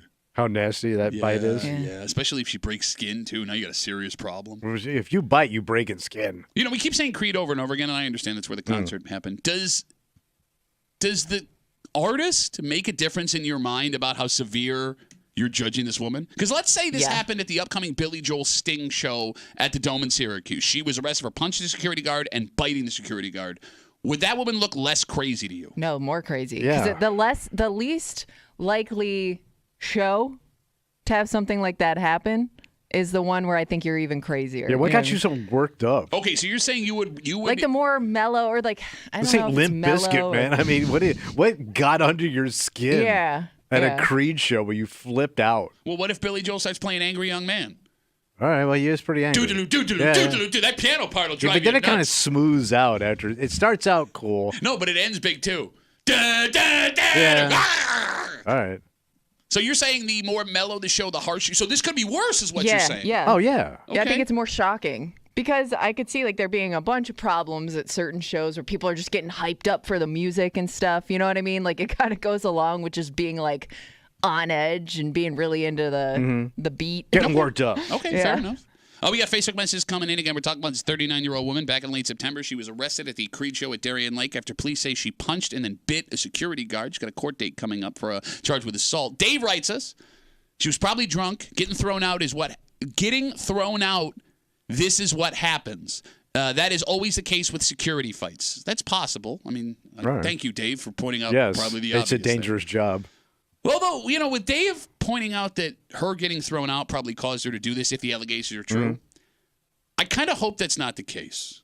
Because, of all the bands to get arrested for, I would understand going to see Billy Joel, who maybe, you never know when his last tour is coming, right? Those tickets are super expensive. Same with Sting. He's in his 70s. The anger of being thrown out of that show could be here. Okay. I don't want to meet the woman that is so angry about missing Creed doing Higher in their encore that she's going to bite a security guard. I mean, every fan, they got their people. Come on. And don't forget, Kimmy said she may have spent $200 on that ticket. Been an expensive and she's ticket. getting taught. So Mama's going to be a fighter and a biter, buddy. Can you go home now? I'm already frustrated from what happened with the Bills yesterday. And you've just had... Fighting and biting. You've just had... Fighting and a biting. Don't encourage him, please. Look, man. Yeah. I think it's time for you to find a new line of work. And I'm not just talking picking, I'm talking radio, but that's a whole other discussion. We're pretty sure in the history of Tommy Tells It Like It Is, with all the bad runs that he's had, he's never had back-to-back weeks where he's gone because over. his team has gone flat. Okay. The air has been sucked out of the building. Sean McDermott. No, because you picked somebody else on the other team to have a good day, too.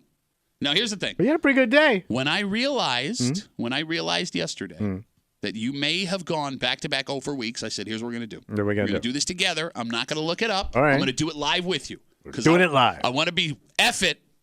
We're doing it live. We're going to find out, all as a group, you folks listening, Kimmy and myself, if Tommy somehow, inexplicably, against all odds, has managed to be so bad at this. What if I did it explicably? That probably works, right? If it's inexplicably, I guess explicably would be I totally split. A Muley post-game excuse Monday. Next, here at the break room on 96.5 WCMF.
That was a rough day for the Bills yesterday. Ooh, bad. It was a bad day for head So coach Sean stark. McDermott, yeah. But it may have been the worst day for a man that sits across from me because we could be about to witness history of the worst kind. Because I believed in this team. Oh, here we go. It's always blame for everybody else. At least McDermott stands up there after the game yesterday and goes, that's on me. It is on him. He's the one getting paid. Here comes you. What are you? What, you? You don't get Well, paid for this? You don't get paid for this?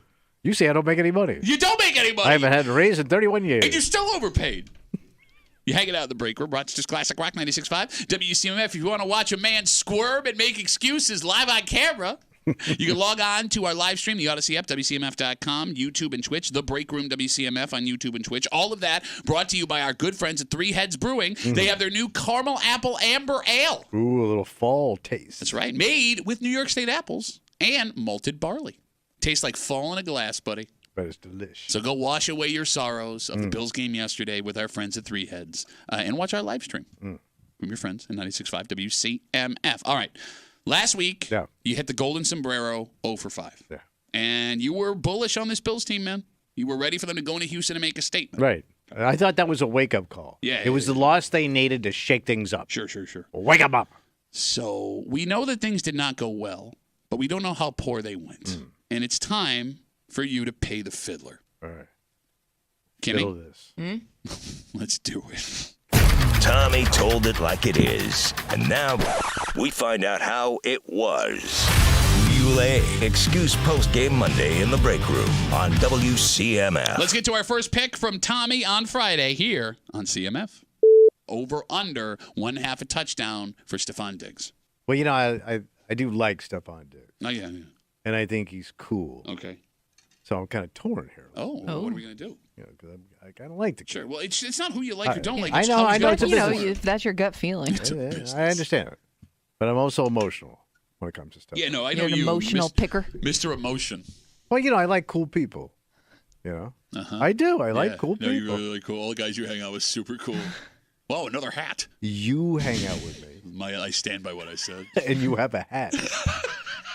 I'm going to take the over on it. Really? Yeah, I'm going to say the kid gets one. Okay.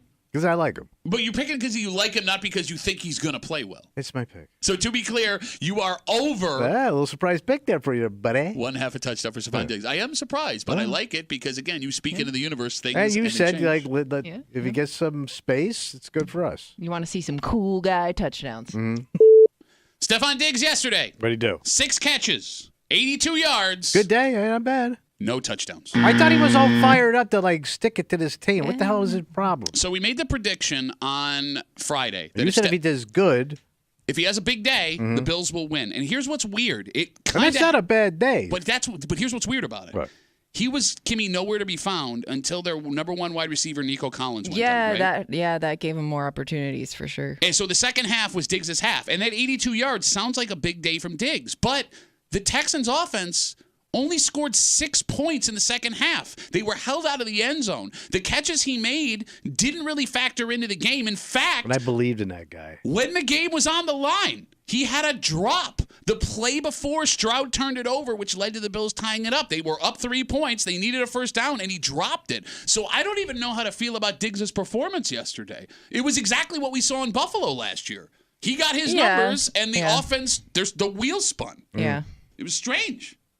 But that doesn't matter. What matters And I is- believed in your thing. You said if he had a good day, the Bills would win. And they almost won. And if we would But they didn't. If you so had your another- idea sucked. But he didn't have a Yeah, good he day. didn't have a big 87. day. Most teams would love an 87-yard touchdowns receiver. in Bills for- would have liked it yesterday. Yeah. Yeah. That being said, again, At least he was moving a goddamn ball. but he wasn't. When he became the focal point of the offense, the Texans' offense shut down. Oh, there was some focal.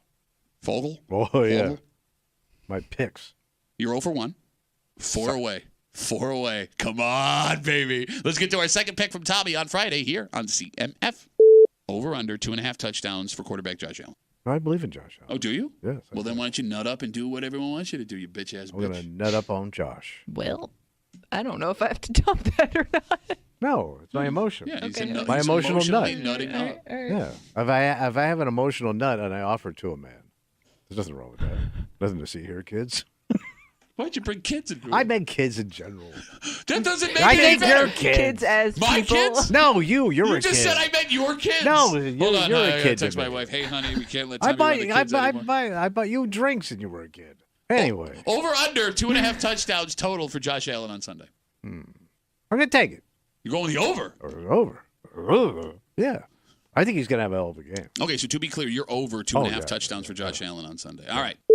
Checking the box score. Yeah, Josh Allen, 9 of 30. horrible day. Yeah. Like historically horrible. It was not only the worst statistical day he's ever had, it was the worst statistical day for completion percentage since like when we were in high school. Yeah. Josh Allen, 9 for 30, 1 touchdown. What measly ass performance that was. Look, Shakir buried us. I mean, that's what it was. Shakir looked like he was trying to play in the middle of the week on Yeah, Friday. like if you didn't think he was the guy before, you might now. Yeah, I mean, he's definitely what Yeah. makes that offense go. And here's the thing, man. Like, Right. you want to blame the receivers, and there were plenty of drops there, but Josh also looked off, right? In the beginning of that game, it's just half an inch there, half an inch here. But why? I don't know. I mean, maybe it's just one of those games, man. It yeah, does but he just happen. had one of those games. No, he played decent against Baltimore. You can't put that loss on him. Wow. All right. I mean, here's the thing. They also tried to run him, or he tried to run himself, whatever, which was kind of effective. Not effective Yeah. enough, but he was getting 14 yards a carry. Yeah, it was open for him. I mean, so next week, I guess. But again, you are 0 for 2. There's no way. You got 3 left. We definitely know one of them's a no-go.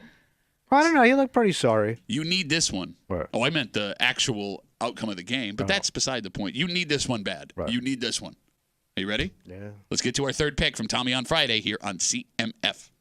Over under 55 yards receiving for Bills wide receiver Keaton Tell me Coleman. this kid can get 55 lousy yards. He's Well, he actually hasn't never gotten Why 55. he do?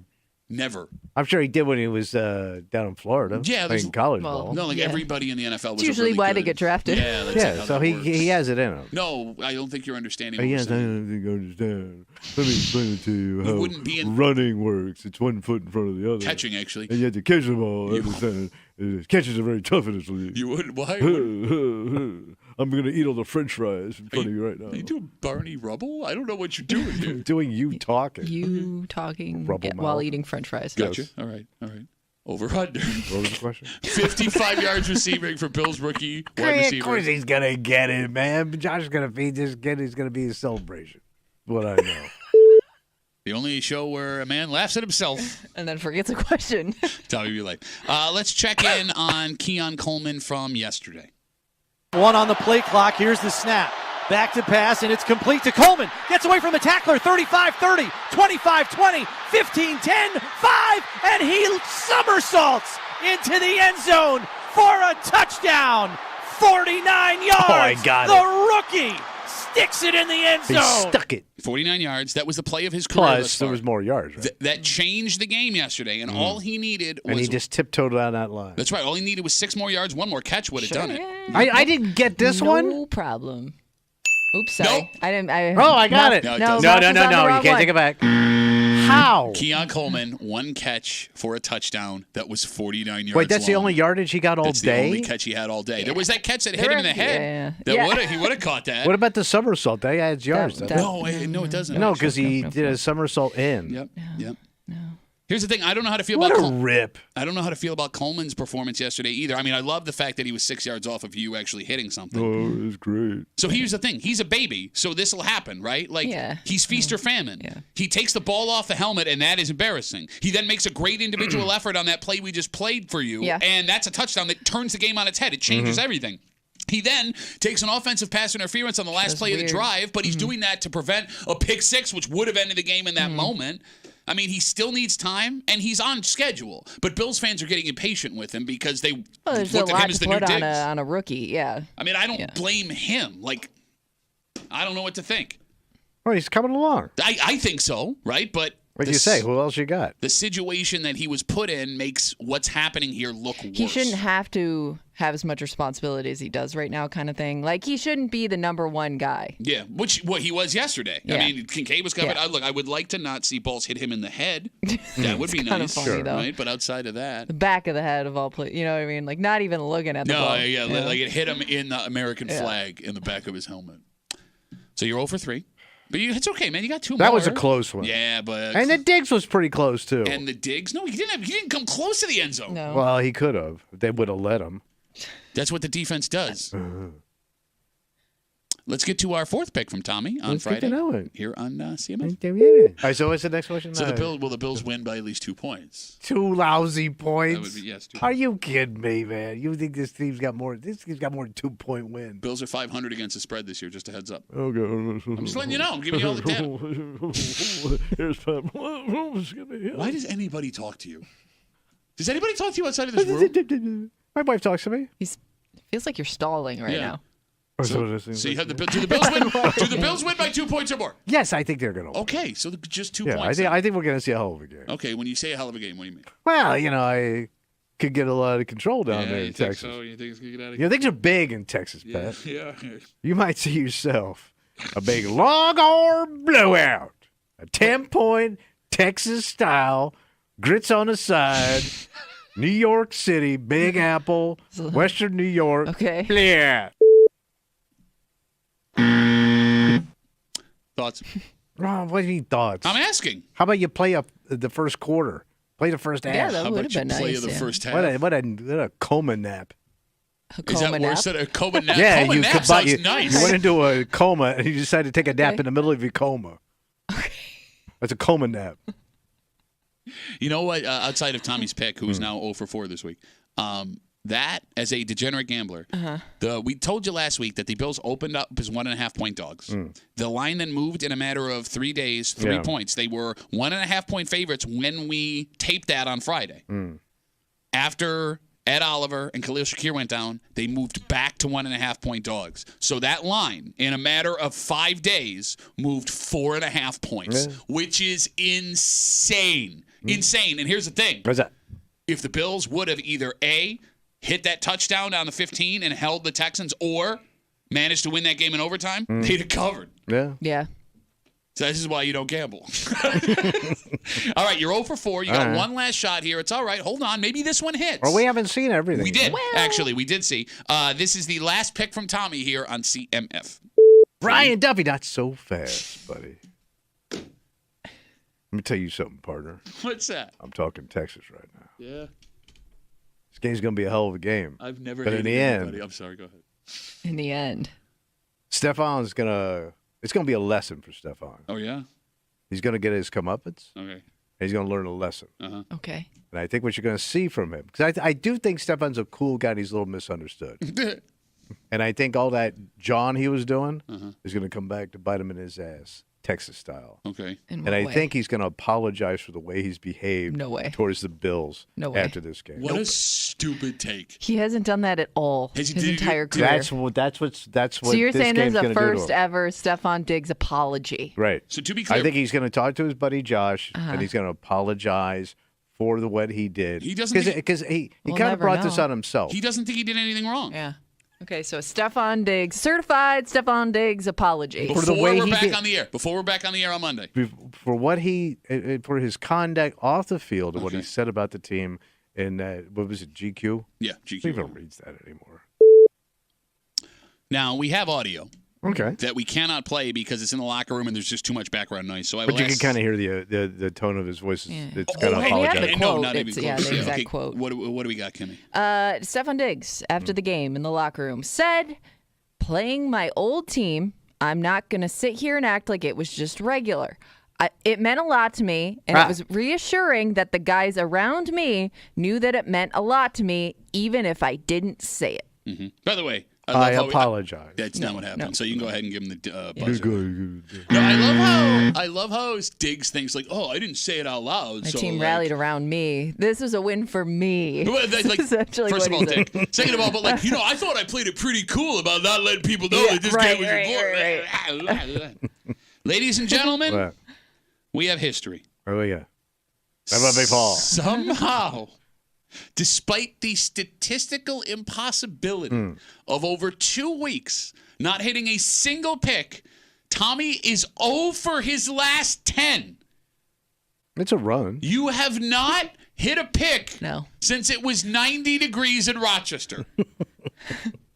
It's been a rough 2 weeks for this team. No, it's man. been a rough 2 weeks for you. No, we've all struggled. No, right you now. don't have to pick with the Bills. Economy's down. Yeah, is that what it is? There are troubles all over the world. Troubles, yeah. The Troubles. hurricanes. I mean, Okay, everybody's yeah, that's probably throwing what it is. That's probably what threw you off there. Sure. Like when you do quick pick, quick draw at at bars and stuff. I think if you pick 10 numbers and you don't get one, you actually win your dollar back. That's how hard it is. Where's my dollar? To randomly select and miss everyone. Where is Tommy's dollar? I award you no points. Where's my dollar? And may God have mercy on your soul. And here's the thing. You know nothing about this upcoming game Monday night either. I watched some of the Jets game yesterday Did you? from jolly old London town. Okay. I don't think it's out of the question, Kimmy, Yeah. that with the run you're on and the lack of knowledge you've collected because you just relied on knowing who all the Bills players But you were. said the Jets are low light. Yeah, I feel like I know which way his picks are going. Well, Monday.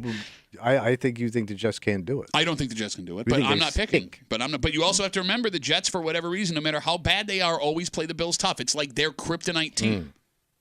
Yeah, By the weak. way, I don't know if you caught this Aaron Rodgers press conference. Where did that accent come from? He's like Madonna. He was like speaking with like this weird accent, and I'm like, I don't even know what accent that is. Like he had like a foreign accent because he was on no, foreign soul. it was just I can't. My husband and I were Foreign like, soul is it accent? just me or does he have an accent all of a sudden? So there was something funny in that Jets game yesterday, just real quick before we move on. If you missed it when they were playing in London, Aaron Rodgers, at one point, He was on the telly. he gets twisted backwards. Yeah, it took a hit there. And it looks, he's grabbing, Yeah. he's in agony, he's grabbing the back of Yeah, his he knee. looked really struggling. Limps off the field, right? And then the next play he's back in, which, okay, credit to him, whatever. Maybe it was just a. But, like, for the rest of the game, he would be out there in the drive and he would be fine. And then when the Jets had to come off the field to punt, he would start limping. Wow. And it's like, I just watched you run around. You didn't limp out there, Oh. but now that things went bad, ooh. All right. Study up, buddy. Okay. I did. I watched the game yesterday. Okay, all right. So then you're not going 0 for 15. No, I think I got a good handle on this. Okay. We talked to our good buddy from 13 Wham, Hot Takes Dan Chesty Talks Too Loud Fates, just after 9 o'clock to figure out what the Bills need to do to right this ship again. But before we get there, Yeah. I kind of feel bad for this woman.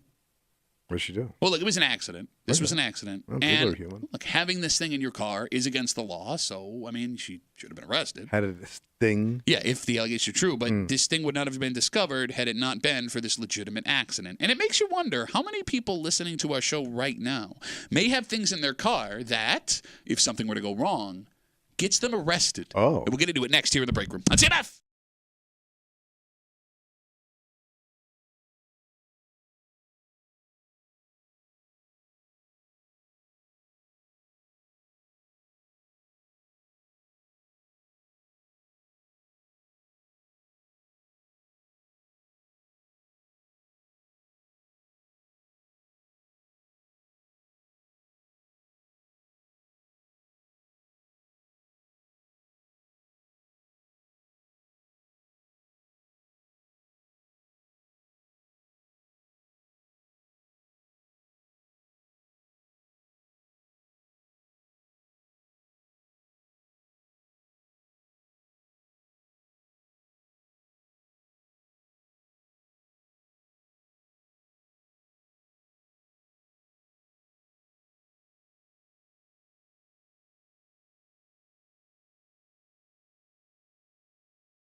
Please say this was not the reason for the accident. Okay. But it also doesn't make it legal.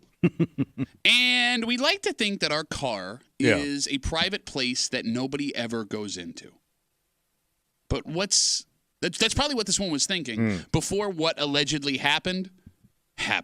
Oh. You're hanging out in the break room, Rochester's Classic Rock 96.5. WCMF will jump right into the story. Yep. Comes to us from the town of Greece, and it starts with an accident. On Friday, a car drove through the front of the subway on West Ridge Road. Man, you hungry. Story on News 8 says the van was parked in front of the restaurant. The woman driving it accidentally put the car into drive instead of reverse and smashed. Okay. So the good news is no one was in the restaurant at the time, so everybody's safe. And we don't have an age for this woman. Because, Tommy, when you see a story like this, you expect the age to be... Old folk. Old folk. Well, something in the story suggests that's not the case. Oh. When police showed up, they say they found a small amount of cocaine in the glove box. Wait, regular powder? That's what they're saying. Man. Now, I guess it's not out of the question that there's an 80-year-old in Greece doing blow, but... All right. Police were very clear, by the way, that this woman was not under the influence of cocaine when she got in this accident. All right. So if the allegations are true, it seems like a case of really bad luck that she just happened to have cocaine in her car. Yeah, one mistake led to a whole downfall of events. Bingo. So she's been arrested. She's been charged with a possession, blah, blah, blah, blah, blah. 252-WCMF, 252-9263. Tommy, what percentage of people in the greater Rochester area right now have something in their car that would get them arrested? Something illegal. In their car. Whatever illegal would be. And if you want to admit it, you can change your name. Nobody knows your voice. I promise you, we don't have a cop in the studio waiting to come find you. 252-WCMF. What do you have in your car right now that could get you arrested? Like outside of drugs and like an open container, I can't think of what else that would be that you should not have in your car. Okay, drugs would be number one. Right. Drugs would be number one. Although, what must have been the biggest offender a couple years ago is now legal in marijuana. But only a certain amount, though, right? Yeah, well, I mean, if you got over 3 ounces of marijuana, Yeah. I mean, you got other issues going on. Also, the paraphernalia they used to pop people on. Sure. That's not a problem for marijuana anymore. So I'm guessing that maybe drugs isn't the leading arrest anymore now that pot's been cut out of it. I think weapons. Bingo. Oh, Like yeah. Your what are illegal the stuff. Cat eye things. Would that get you in trouble? So that's what's- Unregistered firearm. Well, okay, unregistered firearms pretty intense. But like what Kimmy brought up, like the self-defense stuff, because we've had this discussion 15 times over the last 5 years. We're still not entirely sure in the break room what self-protection weapons you are legally allowed to have in New York. Because we know like brass knuckles and collapsible batons are illegal. Yeah. Right? And there's a lot of people that have that stuff in their center console. Yeah, true. Right? All right. But like, I don't know, like pepper spray, is that okay to have in your car? So I forgot one you can have, one you can't, right? Mace versus pepper spray? I thought the one you could have and one you can't. I always thought those were the same thing. No, because I thought you could buy those little spray things you can have on your keychain. Okay, I don't know. I do the pepper spray finger thing. Please stop doing that. Why? You know why. Why? Please stop it. Ah. Man, look at that. Oh yeah. Yeah, man. How'd you get divorced twice? No, it wasn't from that, baby. Why? Because this probably looks really sexy to a woman when you stand in front of her and do this. I with your use it in finger. divorce court. See what happened? You I said, look, Your Honor. You get on the phone, and then this is what happens. Yeah, We're doing I a practice. don't know what's Tommy happening. standing in I front don't of know a how woman we with a got finger. here. In divorce court. I just wanted to stop. You know, it's funny, man. Like outside of the weapons, drugs, would the third most likely be fireworks? Oh. Oh. Yeah, I guess so. Yeah, but you have fireworks in your car like year round, I mean, just in case a party breaks out. No, I mean, It's not for a celebration. There's been dumber things. But I mean, look, around, starting in June, guys make those runs to the Pennsylvania border. And we know that troopers are out now. The last couple of years have made a point to pull people over that they believe have a bunch of fireworks in the car, and folks have gotten them confiscated and been ticketed for it. I don't know, are things that are flammable in your car illegal? Because we've seen people. A can of gas, for yeah, example? if you. I don't know. Anything People keep some combustible? weird stuff in their car, or I don't know if they forget about it or what, but something like that, would that be? I mean, because that would be super dangerous if you got into an accident. But you're allowed to transport gas cans and stuff. That's how you fill them. Yeah, but do you keep them in your car Yeah, at all in your times, though? personal vehicle. I don't know if you need do you need how a would the permit cop to know carry that, that though? around? How long has it been there? I'm coming from the gas station where you live, 20 minutes away. 252 WCMF. Okay. What we got? We're talking about this woman who was arrested. According to police in Greece, she crashed into the subway there on Ridge Road. That was an accident. She thought it was in drive, or in reverse, it was in drive. But it turns out she had cocaine, according to police, in her glove box a little bit. She was arrested for that. They're being clear she was not under the influence of cocaine when it happened, so this just ended up being bad luck that this all happened together. We had asked how many people have illegal things in their car right now. I'm going to leave this woman's name out of it. It's a picture of a kitchen knife slid into the crevice of a roof of her car. Oh, so she can grab it at a moment's notice. It's a steak knife right there. Yeah, I would be worried for my own safety driving around in that. If that thing happens to fly out of the spot that it's being kept. Good point. You got to hope it's secure up there. Yeah. Is it illegal to have a steak knife? Because it's not illegal for me to eat with a steak knife. I don't think so. Wasn't Maybe there because the blade's too long? Was there a blade length? I know there's a blade length law. What's the average length? I think you said it was 3. 3? It's like that big. It's got to be more than 3. No, like a pocket knife, like a folding out pocket knife. I think that blade's like 3 inches. No, bro, that's like 3 inches. No, that's 3 inches. Oh, is that what you keep telling yourself? No, that's what I tell your mom. Doesn't make any sense. Doesn't make any sense. Did to her. Shut up. Then I did this. You know you didn't, because she did. would never talk to you again. Well, would you want that? I don't know what I want anymore. People have this false sense of security about their cars. Yeah. Right? Like it's private and it's my no little one kingdom. else. Yeah. No one else I'm not cool with will be in it. But there are so many secret compartments that it's easy to hide stuff all over your car. That has to be what this woman thought if the charges are true. Like, who's going to go in my glove box and find a trace amount of cocaine in a little baggie, right? But this story illustrates perfectly how one little incident and everything inside your car becomes public knowledge to the people you do not the most want to know. Yeah, you might have added some aftermarket stuff, too, that you thought was legal to put in your car. You're talking about the car itself is illegal. Like, they sell you things that they true. say are legal. Because I remember that used to be a big thing back in the day. Okay. Was you could buy these aftermarket stuff to put in your car. And you could have a mechanic put it in that technically was not legal. I had a buddy of mine that he didn't have, auto control in his car. Oh, cruise control? Cruise control. Did you call it auto control? No, I couldn't think of it. All right, look, you sound like a man that was just transported here, dressed like him, too, from the 1800s. Do you have that automotive control? Governor? Got off the train for your auto control. Go ahead, though. I'm sorry. So he had it installed, and it was a legit thing you could buy. So he didn't have cruise control, but it was a stick thing that you pushed down and locked it on onto your gas pedal. No! And then you could just pop it. It had a spring release on it. It was a stick? It was a stick kind of looking thing, but it was like mounted. It was manufactured, and it's completely. He got busted with this thing because he was, he had. But you just locked it, unlocked it, and popped it out. It was like the poor man's cruise control. I mean, now every car probably has cruise control to some degree. That's the most dangerous thing I've ever heard. But this was also Florida. By the way, before we go to the phones and read some Facebook messages, the woman who wrote us on Instagram wants you guys to know. Her knife has been up there for 6 years, and it's never flown out. Oh, that's good. She got it nice and secure up there. No, I think in New York State, if something's in your car for 6 years, it's not illegal. Well, I hope you didn't jinx yourself. 6 years today. Oh, my God, no! What are the odds? 252 WCMF. I'll get to you guys on hold in just a second. I want to read this Facebook message from Brian. Brian writes, as we're talking about how many people have something illegal in their car right now, percentage of Greater Rochesterians. Brian writes us, I keep a crossbow in my trunk. Is that illegal? Well, I mean, it's in your trunk. Do you have to register that thing? I don't. It's a technical. Well, okay, so it's not a firearm, but it is a firearm. It's lethal. Well, everybody. 7 engine blocks lethal. Shut up. Why? Whether or not it's legal, why do you always have a crossbow in your trunk? Maybe he likes to target shoot, so he goes out target shoot. No, but like, I mean, you could be like, hey, today I'm going target shooting, so I will then I like to play hockey. I don't keep my gear in my car all the time. All right, that's a good question. No, you know what I'm saying? Like, is there like just in case hunting that Brian is going to do? But I bet you like people keep like fishing gear in their car because they go fishing a lot. Okay. Yeah, right? But that's different. You can go fishing anywhere you want. You can't just fire off a crossbow in the middle of nowhere. Oh, yeah. You know what I'm saying? Like, I can walk up to a pond and be like, I'm going to fish here today. I got my license. Like, even if I have permits, I can't just... You got to know where you're going. So after some quick research, it seems like you can keep a crossbow in your trunk, but you should obviously keep it unloaded. Okay.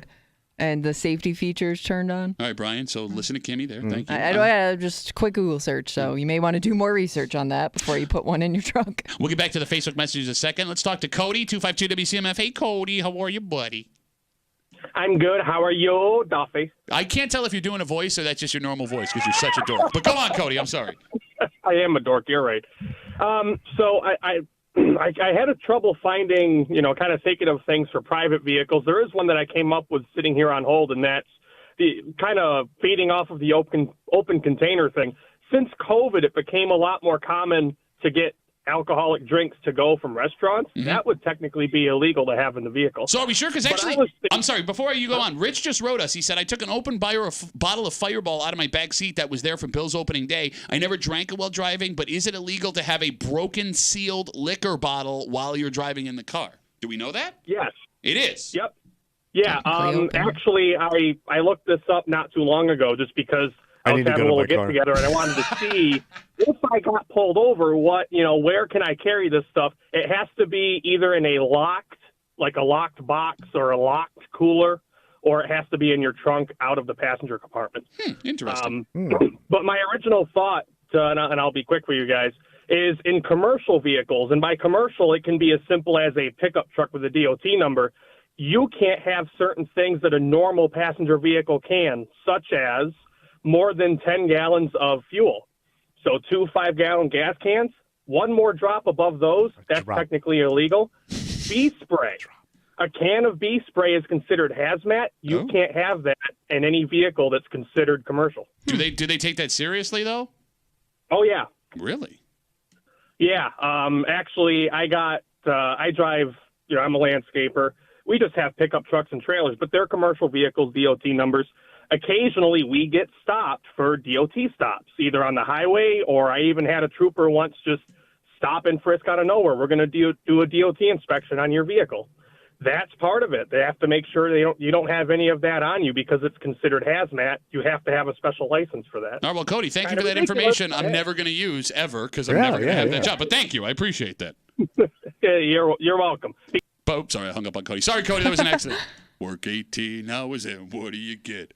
Stung by a bunch of bees. I can't have bee spray. Yeah, why specifically bee spray? Or is that all aerosol cans? You know what I mean? Maybe it's the contents of what's in the bee spray. Okay, could be. They can explode. Yeah, but I would think again most of that type of can would. I don't know. Well, listen, whatever the reason, if you think you have something illegal in your car and you think no one's ever going to find it because I keep my car locked and only cool people are in here, just take this woman's story. It can happen. Tommy, everyone wants to lose weight. It's a struggle. It's the American struggle. But it's the hardest thing you'll ever do. Oh, yeah. Losing weight is the hardest thing you'll ever do. And this drug that all of a sudden showed it can do just that for everybody. And you're telling me we know people that are on it that are really kicking ass with the weight. Yes, they are. I mean, Kimmy, they're dropping fast. I mean, we're watching two people that we're disappear. Aware of. Yeah. It's pretty remarkable. You did it the old-fashioned way. Sadness. Well, yeah, man. In a room with you, lost weight immediately. A dark, dank room and a cold salad. Work 18 hours. Would you want a warm salad? I have warm chicken on it. Oh. And quinoa. Quinoa's warm. Anyway. Wait, you like warm quinoa? I do like warm quinoa. I don't want to go. We don't have time, Tommy. We don't have time. I'll set up the kiosk later. And according to the DOT, you can get arrested for having that. This stuff has become such a miracle drug to some people that they're willing to pay. And even the people that are willing to pay. But the price is insane, Tommy, man. you don't even know because folks that are willing to pay still can't get their hands on it, which is leading to this in New York State, and it's become a serious problem. And the fact that you're willing to do this, to have these shots, come on, be smarter. All right. We'll get into it next here in the break room on CMF.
It's the dream drug everyone has been waiting for. Oh, yeah. Weight loss in a shot. And it works. It's taken the country by storm. It does work. It's amazing. Yeah. The only problem is it's expensive. Yeah. And even if you have the money, it can be very hard to get. The good news. What's the good news? Some folks have come up with a solution. Nice. The bad news, this seems really dangerous, and it has to be illegal. Oh. You're hanging out in the break room. Rochester's Classic Rock 96.5 WCMF. We'll jump right into it. Weight loss shots like Ozempic, Wegovy. You've heard the other ones. Oh, yeah. They're all over the TV. Yep, they've been going to the tummies of millions of Americans. And if you live under a rock, we'll catch you up real quick. The shots existed initially as a drug to treat diabetes. Yeah. But it was discovered they are also an appetite suppressant. So when you take them, you don't get as hungry. Yeah, you ain't Jones. Bingo. And folks that have taken them have found that the weight just falls off of them.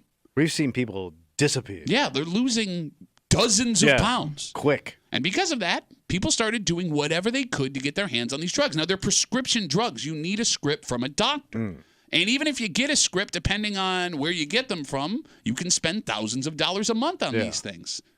If you don't have a script, it sometimes gets more expensive. So how do I get to It's caused folks to do this. Ooh. People all over the state of New York have been going online to sell their leftover prescription drug weight loss shots. Oh, my, they got to be cleaning up. They are. Now, and by the way, it's not on some like special website, but places like Facebook, Twitter, and Instagram. They're just putting it out there. You got it. Now, these sites have rules against selling prescription meds, but the folks selling them have found a get around by using keywords or not putting the whole name of the drug in the post, which apparently is beating the artificial intelligence designed to catch people doing this. Just how they word it. You got it. So this means there are people so desperate to get their hands on these prescription drugs. Not only are they willing to take someone else's supply with no oversight from a doctor, but they're also trusting a complete stranger that what they're getting is actually the drug they say that it is. And before you ask that question, yes, Tommy, there are knockoff drugs that come in from overseas. At best, they don't work like they're supposed to. Right. At worst, they're dangerous. They could kill you. But look how good you look. I mean, it's an interesting side by side. But look at the things people go through now to look good, right? With surgeries and Botox, and you work yourself out to death. Yeah. I mean, it makes sense. This is a miracle drug. I take a shot and I beat the system. I think you roll the dice and go for it. Whoa. You should have been saying that at the buffet. No, if I would say, whoa, I'd stop eating all those rolls, but I can't stop eating the rolls. I got No, but cinnamon if you're butter. fat and desperate, man, I can see you going for it. I get it. It's an interesting side-by-side of the risk versus the reward. And by the way, even getting these drugs in this dangerous way. The legit stuff. Yeah. Though. I mean, you're still spending thousands of dollars. At least I can get it. Like, if you can't even get it right now and you got to go through all them hoops. Okay, look, don't one do of those this. hoops is also a belt. Do not do what Tommy is saying. I get it. I'm not saying do it, but I can't judge somebody knowing how you and I were king fatty. No, I agree. And I don't think judge is the word. I guess I'm just stunned that people would be willing to take this risk in the name of losing weight. I mean, they do everything else. No. I don't. Like Plastic surgery, fake boobs, Yes. sucking the fat out Fine, your fine, love fine. handles.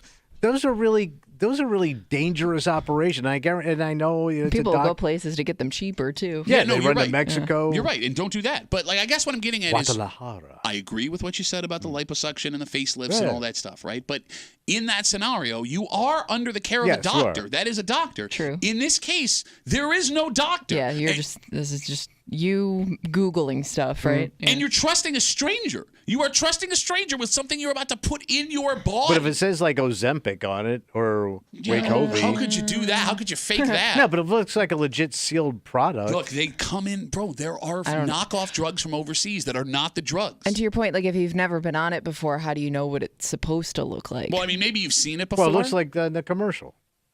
Have you seen the package in the commercial? Right, I've Yeah, never they show really it to seen you. it. Do they? Yeah, So what's it look like? it looks like a normal Wegovy. Wegovy? Wegovy. Wait, I got the wrong one. You did. Wegovy. What about if you kind of know the person, you know what I mean? Like it's a friend of a friend that you got connected to. Still the same risk, but You know maybe it's legit. trust the source. Okay, but like, look, you can also have negative side effects, like with any prescription drug, Yeah. right? Like there are people that have reported. Oily stool, gambling problems. One of them is sulfur burps and farts, like to the point where you'll clear a room. You fat man. People have been dealing with your ass for 20 years. I'll take sulfur farts. There's someone I know that's taking this, Yeah. and they burped in front of me, and I wanted to die. The burp Yes. smelled that bad? Kimmy, I cannot Ew. describe. Was it like to you. ass burp? It was the worst smell I've ever smelled in my life. This person was like burping that ass.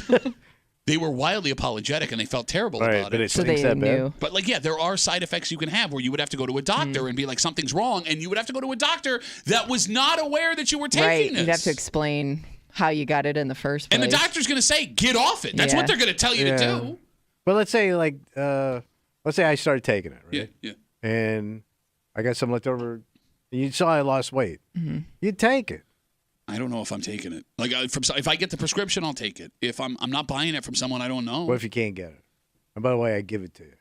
Why would you give it to me? That makes me more suspicious. No. No, go ahead, take it. First you're one's a free. bud. First one's You're free. a bud. I give you a family discount. I'm not taking someone else's Break meds. room break. I'm not taking someone else's meds. I'm not doing it. Because I'm pretty sure. I mean, you take drugs when you're a kid. Yeah, but those are prescribed for you. No, I mean like drugs. What do you mean? Like pot? coke or ecstasy. I've never done coke or ecstasy. Pot is as hard as I got. All right. And even now they're saying, got to watch out what's in the pot, Tommy. And the cocaine too. That's your daddy's coke. 252 WCMF. Across New York State, story that shows up over the weekend, folks are paying on social media sites for other people's leftover Ozempic, Wegovy, those weight loss drugs that were designed to treat diabetes. These are people you do not know. They're paying thousands of dollars monthly for these supplies. And again, these are prescription drugs. So you're not under the care of a doctor. You're doing this on your own and hoping to God what you get in the mail is what they're selling you.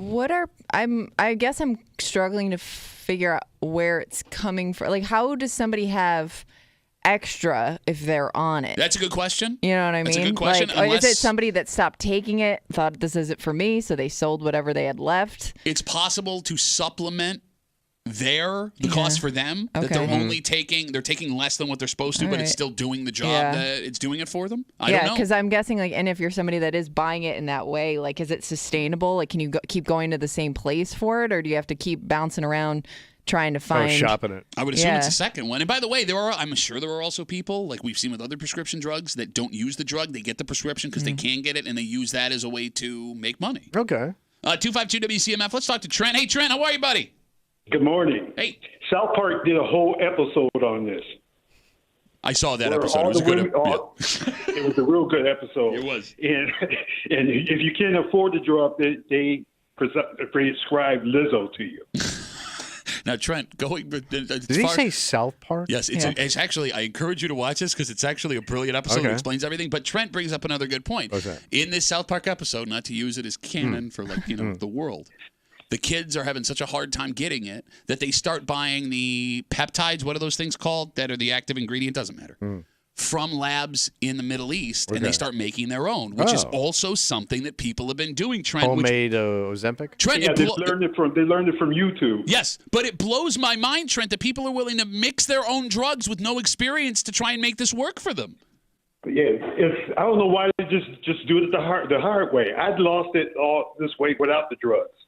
I just stopped eating fast food and eating a lot of processed food. Oh, I'm Trent. I don't like sugar no more. Be like me. Do it the hard way. The hard way's hard. It sucks. Dude, I went from size 68 to size 50. I know what you looked like. Wait. 68 like chest? No, waist. Pants. Hey, you were a 68. Damn, Trent. Good for you, man. That's great.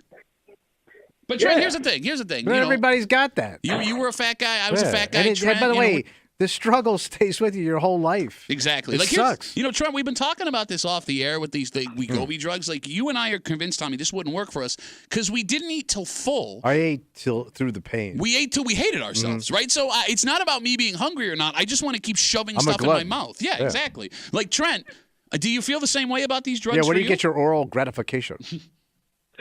Never mind. But, no, I just I didn't want to try. I heard about the side effects. Okay, and that's I understandable. didn't want to deal with the side effects. Oh, I get it. All right. Well, Trent, thanks for the call, buddy. I really appreciate it. No problem. He just called a brag. Yeah, but like you said, losing weight is hard. If you were able to do it on your own, you're going to brag. Right? It's tough out there. Says man who also is bragging about him losing weight. No, but it's a struggle. No, I know. It sucks. I understand. Like, I'm miserable. I get the draw of wanting to do this. But like Trent said, even if he was able to get a prescription, the side effects of that made him nervous, which I get. This is past side effects. This is trusting a stranger, hoping it's the real thing, spending money that you may not have in the hopes that this drug doesn't give you a negative side effect. Taking it the right way. And it works for you because there are some people where they take it and they don't see the effects that a lot of people have had. But if you've been locked in that fat trap your whole life. Fat trap. You know it sucks, man. Yeah, it and, does. you know, you might just look for any escape. Yeah. Right? And I can't fault people. No, I don't blame. Like, what'll be interesting is there's a certain point of time, important time, where a drug no longer becomes, it's no longer a name brand drug. It's existed for long enough where you can start making knockoffs of it. And when that happens, what the price of this is going to do.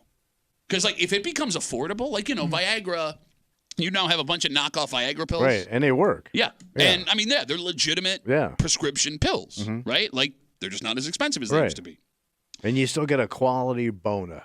So we could be 10, 20 years away as long as there are no long-term side effects from these shots that we're going to find out later. Everybody's going to be looking good, man. Yeah, I mean, is that a good thing? Is it a bad thing? Well, weight loss is good. And maybe we become a bangable society again, like we were in the 1950s. Everybody dressed nice and kept their weight down and kept their mouth shut. What? Where the hell did we go? Make America thin again. 252 WCMF. Let's take one more call. We're talking about Ozempic, Wegovy, those weight loss drugs, and how people in New York, it's become a big thing, across the state, are buying them from strangers online. Not their prescription. They don't know these people. They're spending thousands of dollars. Jennifer's got the last word. Hey, Jen, how are you? I'm doing well, thank you. What's up? Well, I have been taking Wegovy for over a year, and I've lost almost 70 pounds. 70 pounds? Goddamn, girl. Yes, and I was an athlete, and I hurt my ankle, so it was a struggle for years. And I have had literally zero side effects, maybe a little constipation, but you can take some fiber. Yeah, but y'all do that all the time anyway. what woman can take a healthy dump? What are you talking Where are you about? going with this? Know. What? No, it's a constipation. I'm telling you, don't worry about it. Okay. That's no big I deal. can tell you that our insurance is very good, so they paid everything but a copay, and that was $25.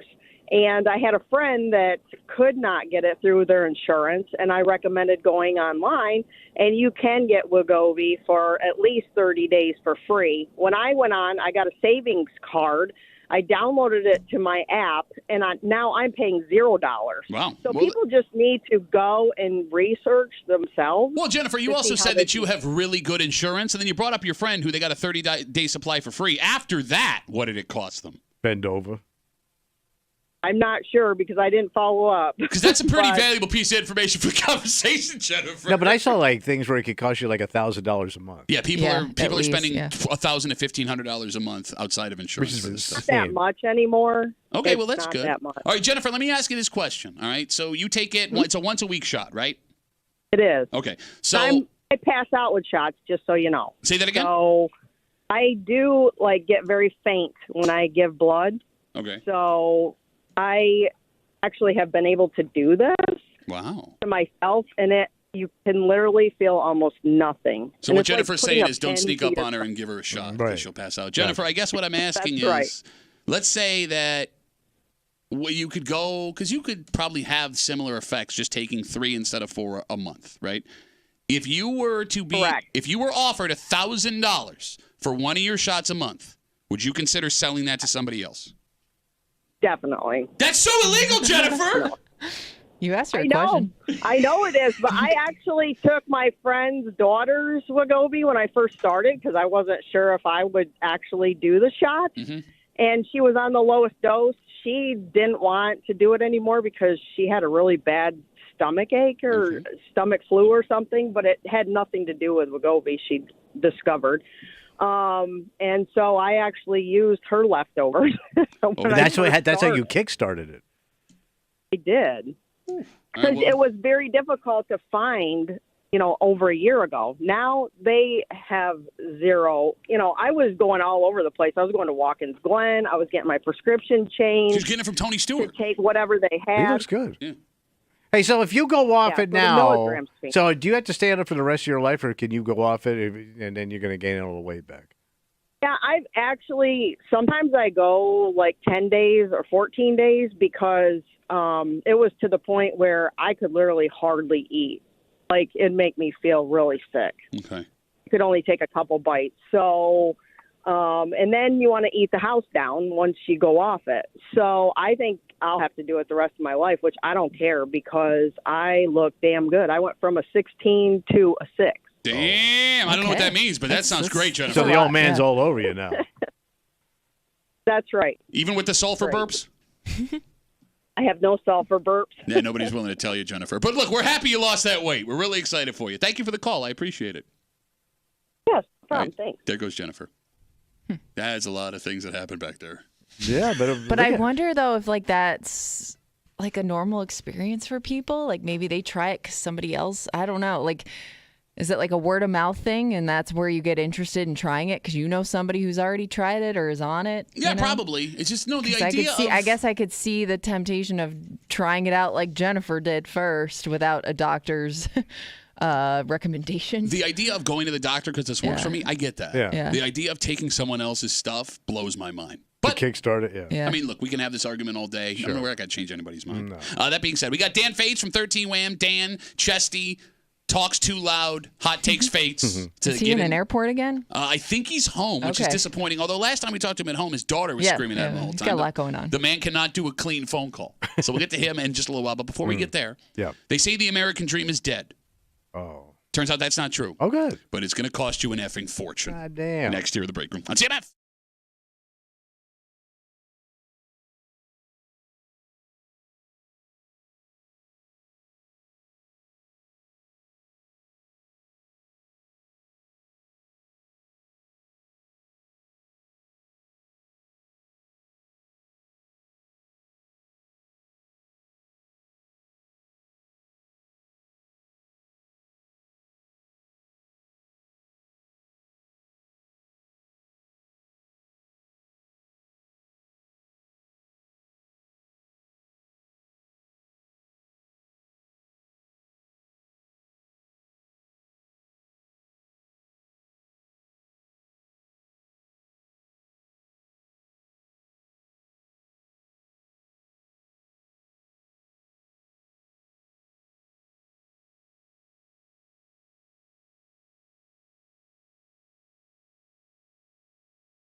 You hear all the time the American dream is dead.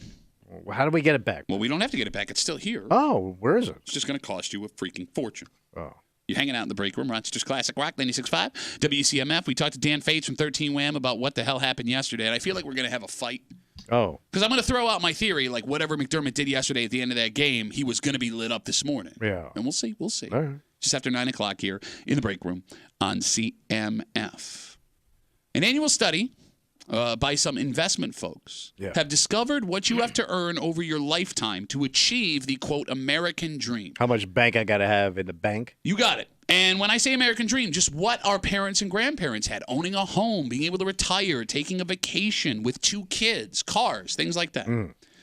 According to this study, you now need to earn $4.4 million in your lifetime to achieve what we see as the American dream. And that's not savings. That's what I have to earn. Over your lifetime. Over the course of... So, between 18 and 65, they broke it down. That averages out to about $100,000 a year. So you got to hit a 6-figure salary to live the American dream. For how many years? From 18 to 6. Well, I mean, it says from 18 to 65, you have to have a 6-figure salary. And that's so that individually? means if nobody's coming out of the gate at him. No.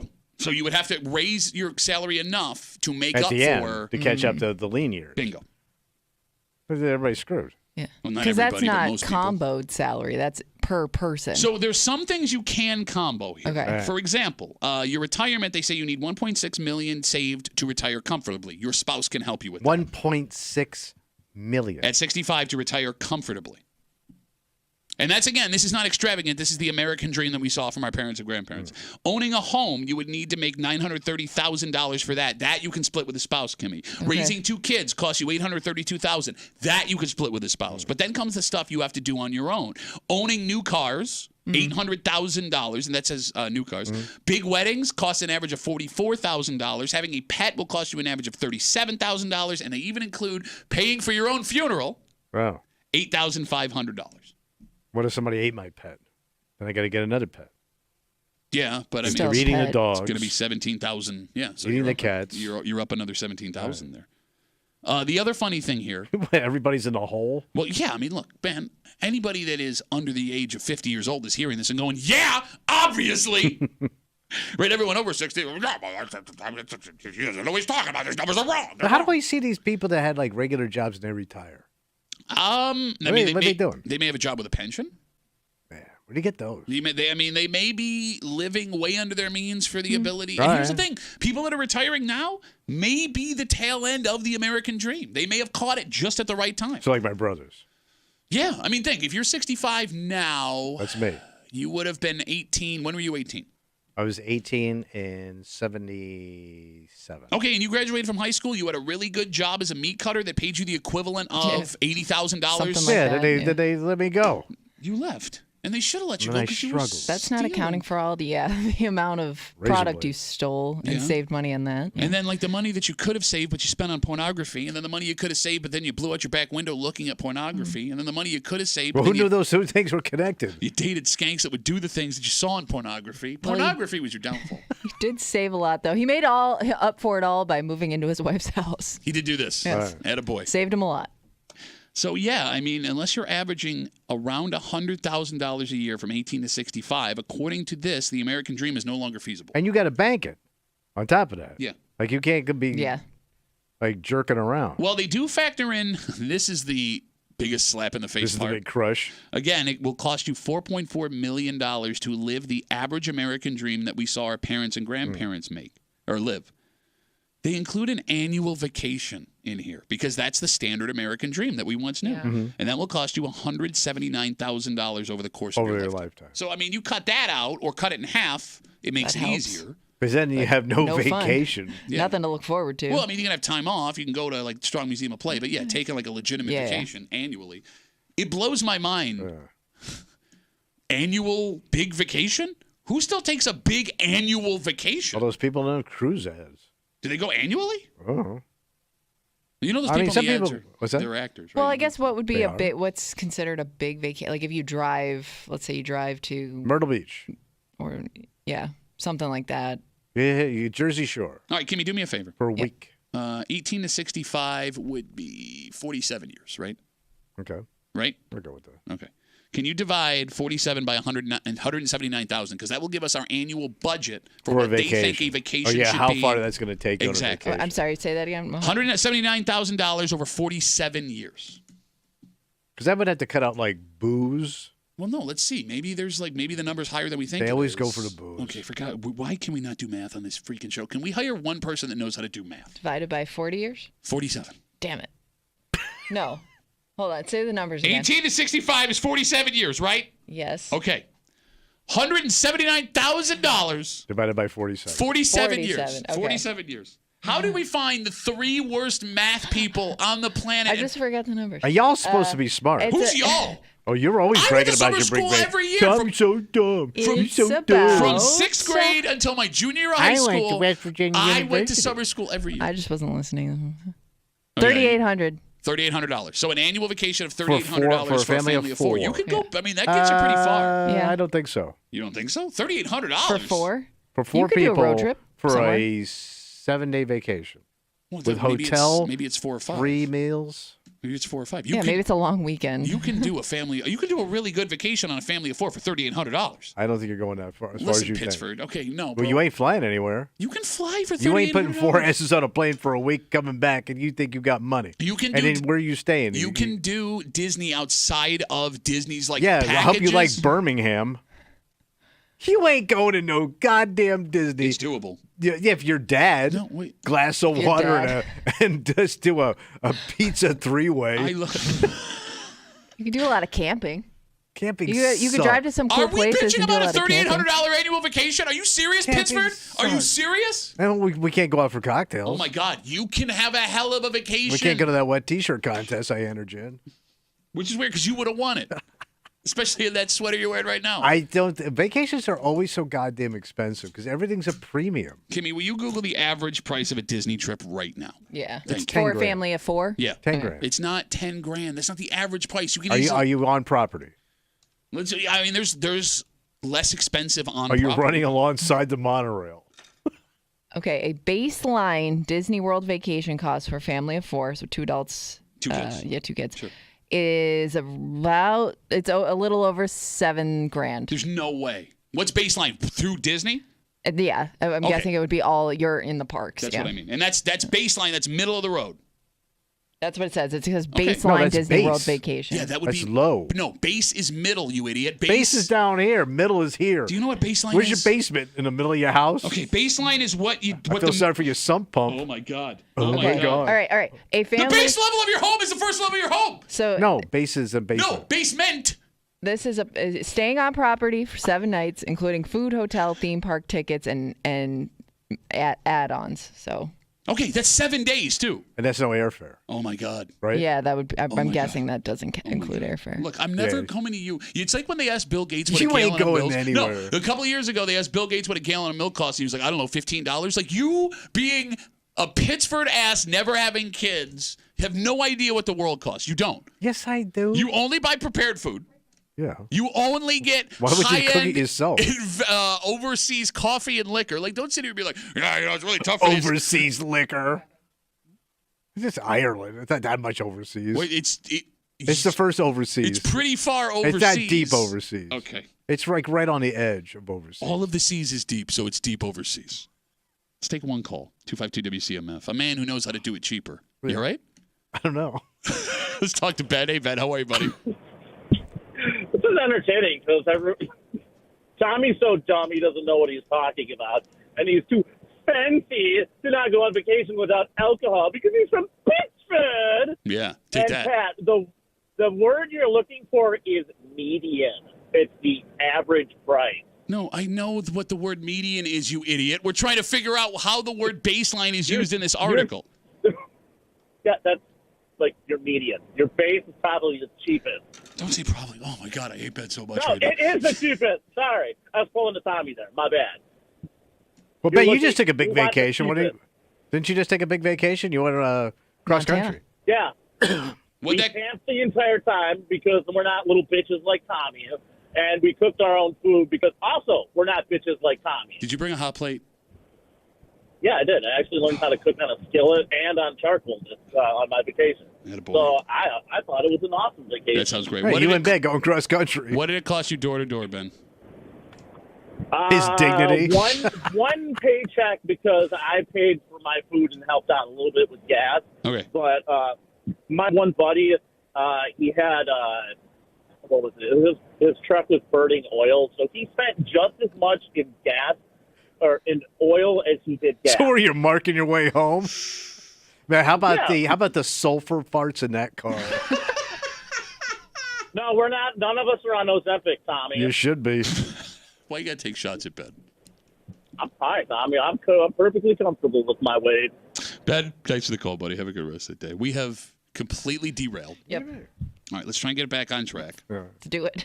The Bills fans are angry this morning. They want Sean McDermott's head. I made an argument this morning when we talked about it that had Sean McDermott done exactly what Bills fans wanted him to do, they would still be furious this morning. All right. And there's a reason why he did what he did. You can't win. Can't win. I feel like we're going to have a fight with Dan Fates. I feel like that's about to I happen. don't Because you know. think Faith I don't sees know it where he differently. stands on yesterday's game. We're gonna find He's out. been optimistic so far. Now, let's keep in mind, I mean, when he was confronted last week for speaking too loud, he backed down immediately. Yeah. So let's see if he's got any fight in him or if he agrees. Okay, good. Because Kimmy says Sean McDermott should be fired. That's what you said. I didn't say that. You should have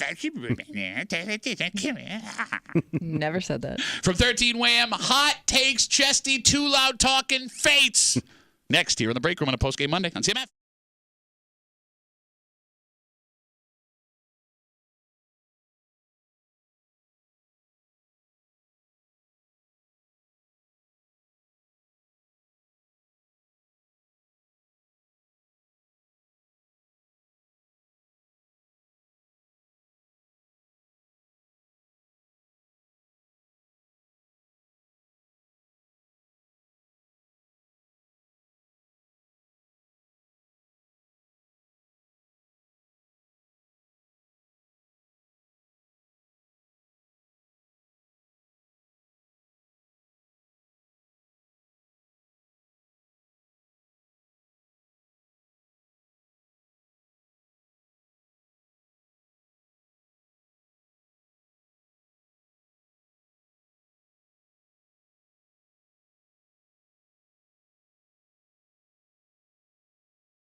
One on the play clock. Here's the snap.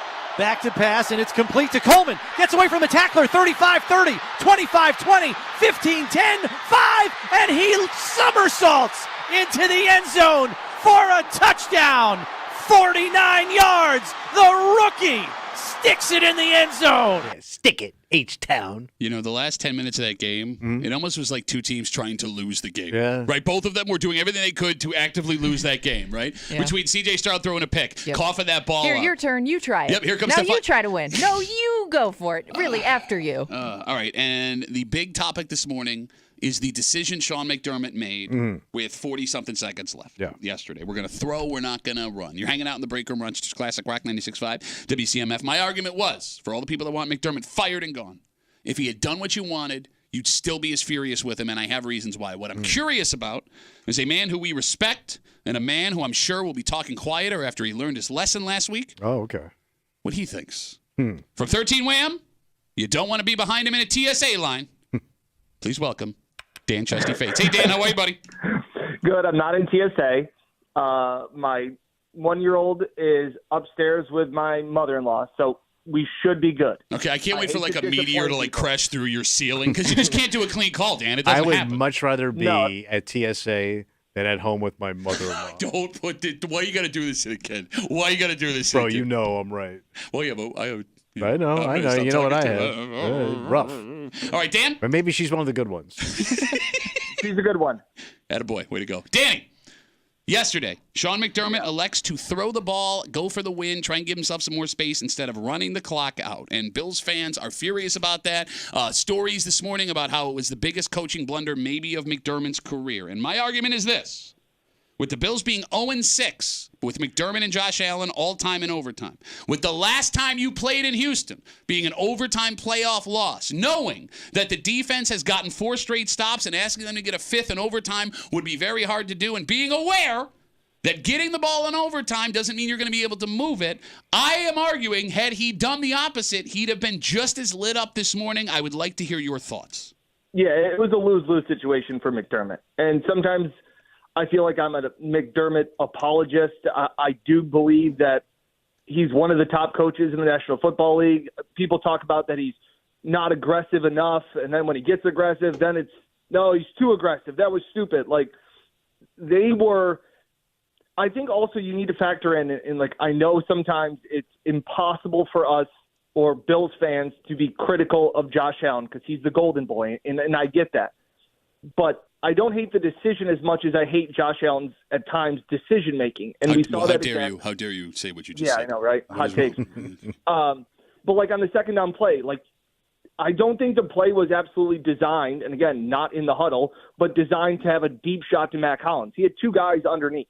And every single yard there is huge because it's a field position game at that point. So you take the shot to Matt Collins, you take the shot to Keon, and then he misses Curtis Samuel over the middle. Like, yeah, but if he runs the ball 3 times, they punt it, and then they lose. We're going, why didn't he put the ball in Josh Allen's hands? It was a lose-lose situation for McDermott. He explained it. You know, again, they have a great field goal kicker. They have 3 timeouts. It was a tough spot to be in, and I think he's damned if he does. He's damned if he doesn't in that spot. So, yeah, it looks bad because of the way it pans out. If the guy doesn't drill a 59-yarder, we're going, hey, not bad. You took your chances. Let's go into overtime. But that's just not what happened. And like Josh said, hindsight's 20/20. All right, so Tommy? Ooh, write that down. Tommy, you watched that game yesterday. I watched the whole day. You're furious because for the first time and somehow amazingly, in 2 weeks you have not gotten one of your picks right. You are 0 for your last 10, which is almost a statistical impossibility when it comes to It's a challenge. 2 golden sombreros on top of his head. Tommy, the biggest alarm bells were going off for you watching that game tomorrow when you were seeing what? Yesterday? Yeah. What bothers you the most about that performance in the Bills yesterday? But they sucked in the first half. Okay, so you're saying like they don't wake up to the third quarter and it's too late, and then they don't have any timeouts, and then they're playing this slump bowl. Slump bowl? Yeah. Well said. All right, I think the slow McDermott. start. The slow start is what got him. And McDermott, I think he starts mismanaging the game way before the end.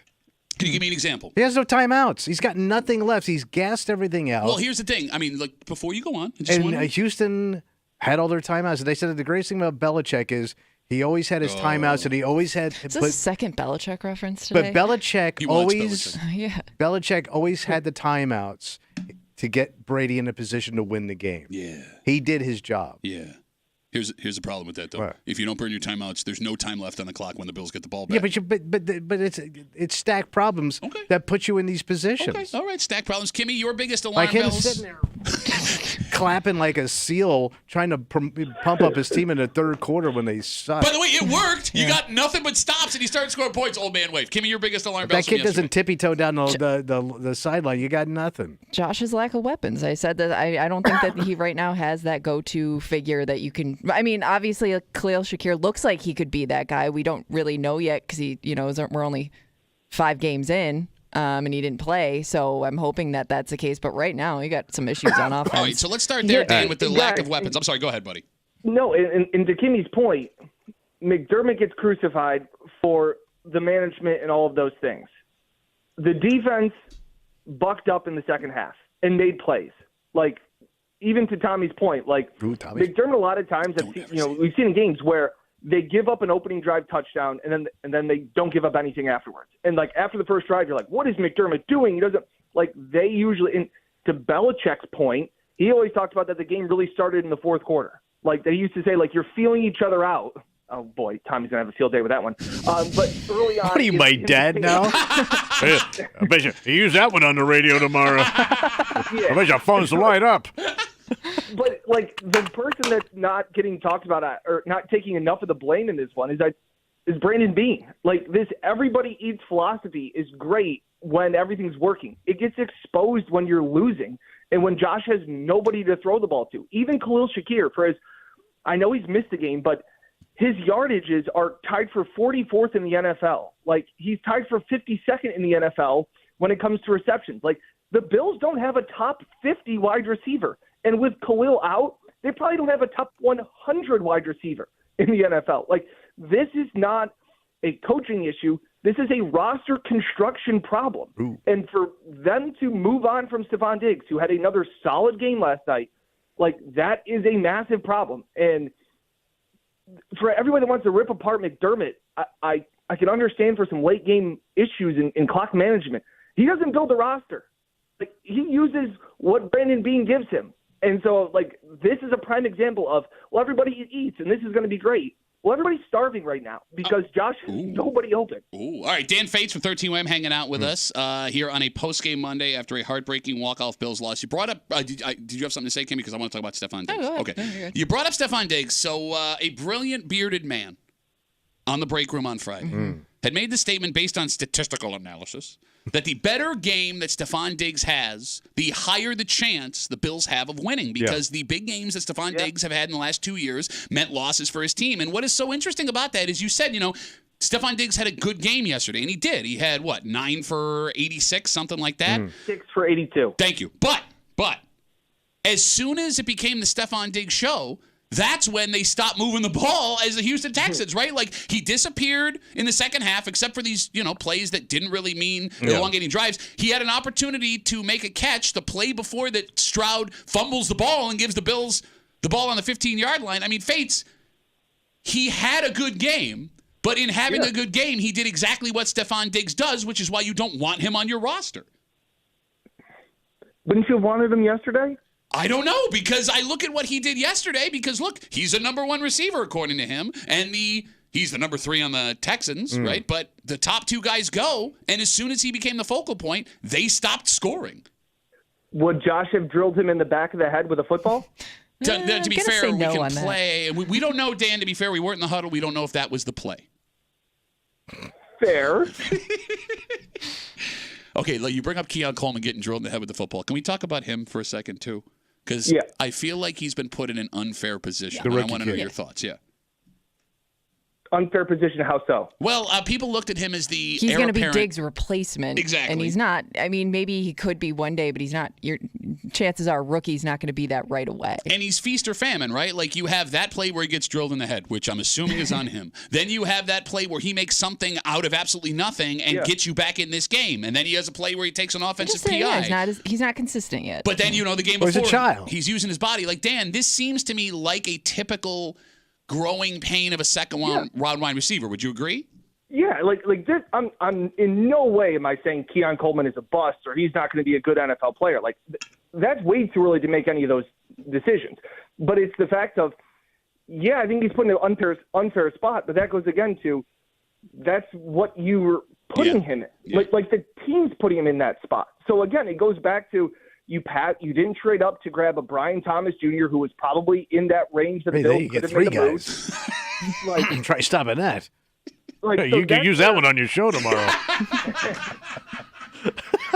Yeah, like Keon has 9 catches through 5 games. Like it is what it is. Like there is much bigger problems on this offense than Keon Coleman. Well, it sounds hopeless. Okay, I'm just saying, based on what Dan's saying, it doesn't sound good. Well, Pat was asking about what the biggest concerns are. And Dan said hopeless. And there's a reason why I asked the question, you idiot. This is how you do an interview. You've been doing this 31 years, and you don't know how to set up a good question, you dumbass?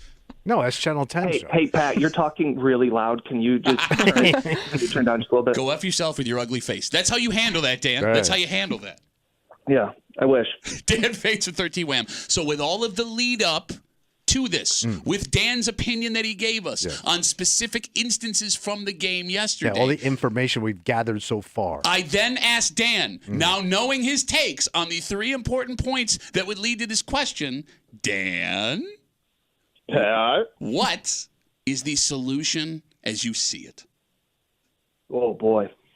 Not in the building, as we like to joke around with on Buffalo Plus. Just the fact of they need to, honestly, and I hate running the ball because I think it's such a waste at times because you're taking the ball out of Josh Allen's hands, your best player on the team. But they're running the ball better than they're passing it. And in today's NFL, that's crazy to think. You know, everybody is now, like I said, it was a slow start to the passing offenses across the league. Now you're seeing guys throw for 400, 500 yards. Like, they have to make adjustments. They have to find ways to get Josh Allen easier plays because guys aren't winning one-on-one. Like, they need to be schemed up. Like, that's on Joe Brady. Like, to have some easy throws for Josh Allen and whoever is out there, if it's you, me, Kimmy, and Tommy, like, they got to have something that is easy for Josh Allen because we saw – didn't say hopeless. They got to make adjustments. And honestly, like, James Cook's probably been their second-best player.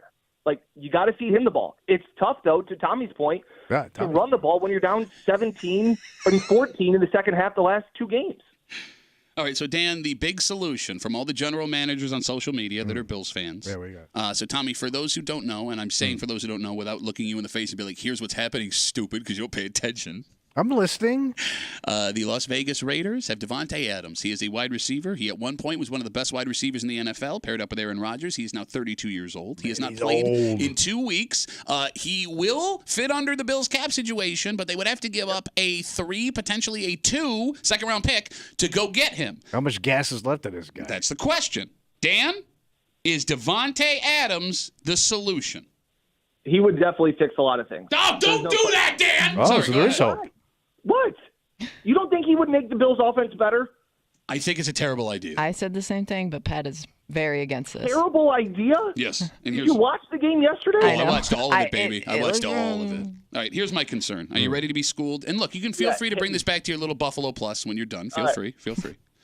Dan, he's 32 years old. He ended up on the IR on the injury report with an ankle. He hasn't played in 2 weeks, so we don't know how healthy he is. Our roster, especially defensively, Tommy, is littered with late-round picks, right? Milano's a 5. Benford's a 6. You got Bernard, who's a 3, right? Cook is a 2. That's an asset you're giving up for 11 games of a guy who maybe will be able to help you instead of a career, which Brandon Beane has been able to show he can pull out of the drafts. Again, you get your drafts, but you got to wait. And I don't, if you want to win now, that's what you got to do. Hey, Duffy, you ready to get schooled then? Oh, come at me. Okay. So this is my big gripe. Everybody loves picks until they become players. For every player you just named, I could throw you Cody Ford. I could throw you Zach Moss. I could throw you a bunch of other guys that have never panned out. By the way, Zach Moss looks pretty good in Cincinnati the last couple of weeks. Okay, but he didn't look great in Indy. Like, everybody loves the thought of like, ooh, it's a second-round pick. We're gonna find the gem in the second round. That doesn't happen all the time. So it's a crapshoot with draft picks. So if I can get a proven asset that will honestly, Devontae Adams, I get it. His age is the concern for me. I don't care about the cap. It's not real. You can make it work. My concern is Dalton Kincaid, who everybody thought was going to ascend to be the number one pass catcher and all of these things. Well, Dalton Kincaid benefited from having a true wide receiver that could take the attention away from him. Dalton Kincaid has done nothing this year. Massive disappointment when he was supposed to be the focal point of this passing offense.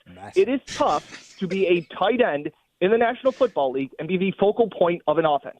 You have to be a Hall of Famer. You have to be Kelsey. You have to be Gronk. You have to be Tony Gonzalez. Yeah, get one of them guys. Just those. Get one of those in the third round, Pat. Like they're so easy to find. They did. Those guys you named were found in the third round. Well, except for Gonzalez. But those are the anomalies. That's like saying, Pat, you can go get a quarterback in the sixth round because Tom Brady was taken in the Understood. sixth round. No, look, I get what you're saying. I understand what you're saying. I look at Brandon Beane, the general manager's in-season trades, Tommy. All right. Naeem Hines, ineffective for the time he was here. Yeah. Kelvin Benjamin, ineffective for the time he was here. I worry that's Adams. And Dan, I get where you're coming from. What about Rasul Douglas? Okay, that one worked out well, but we're 1 for 4. Again, that's a Bean problem. Okay. That's what I'm getting at. Okay. So Bean's got to go. He's got to go. He's got to go. Man, wait, you can use that on 13 today, all right? You don't have to even give me credit. The fact is that if you're an opposing defense and you go into a game for as average as Stephon Diggs looked at the end of last season, and he did, defenses still had to prepare for Stephon Diggs. He was a gravity player. He drew attention, those kind of things. Like you, there's nobody on this opposing there's no defensive coordinator who's staying up at night going, oh boy, really got to stop MVS this week. Oh boy, Dalton Kincaid. There's nothing that fears opposing defenses besides Josh going superhero mode, and he's taken a lot of hits. And it's week 5, and that's worrisome. The greatest running back in NFL history taken by the Raiders in the third round with the pick that they got. So you got to ride out this season now. Look, I'm telling you, with these guys. My theory is... You think these guys are going to start clicking? Yes, my theory is, and Dan, we're running out of time here. I'm sorry. I would love to yell at you all day long. All day long. My favorite. But here's the thing. I think better than in the TSA line. I think that there was no preseason for this team. I think that Joe Brady is still hashing out what's going on here. All right, they're still working it out. Look, I said it this morning. Take a deep breath. Got time for adjustments here, but... Everything will work. I'm telling you. Look, I see things. I feel things. I hear things. Not when Dan's talking, because you can't hear over when Dan's talking because he talks so loud. Yep. But stay the course. Right. Stay the course. All right, you said Game 7, it's all going to come out. By Game 7, I said that opening day, we will know what this team is. You got 2 more games. All right. 2 more. Again, I would like to make the moves for Devontae Adams. I don't think Bean will do it. They have been resigned to this everybody eats philosophy. I think if he was going to make a move for a true number 1 wide receiver, he would have done it in the preseason or in the offseason when they moved Diggs. They are resigned to what they have. They have faith in what they have. To Pat's point, usually around Halloween is when you really start to see what teams are and they start to kind of hit their stride. So, but right now it hasn't looked good the last 2 weeks. I think they need to get back to running the ball, for as much as that disgusts me to say that. But it's tough to do that when you're in holes early in the game. All right, so Dan, we know you can catch. We can catch on 13 Wham. If I wanted more bad takes, where else could I find your bad takes? Where can I find those? Tons of bad takes on the Buffalo Plus YouTube channel, as well as at Buffalo Plus on X and Dan Fates on X as well. So it's just at Dan Fates if I want to tell you how bad your takes are. Yes, plenty of them. Okay. Dan, first of all, congratulations. You made it to the first phone call without any major distractions. Yeah. Well done. We're proud of you.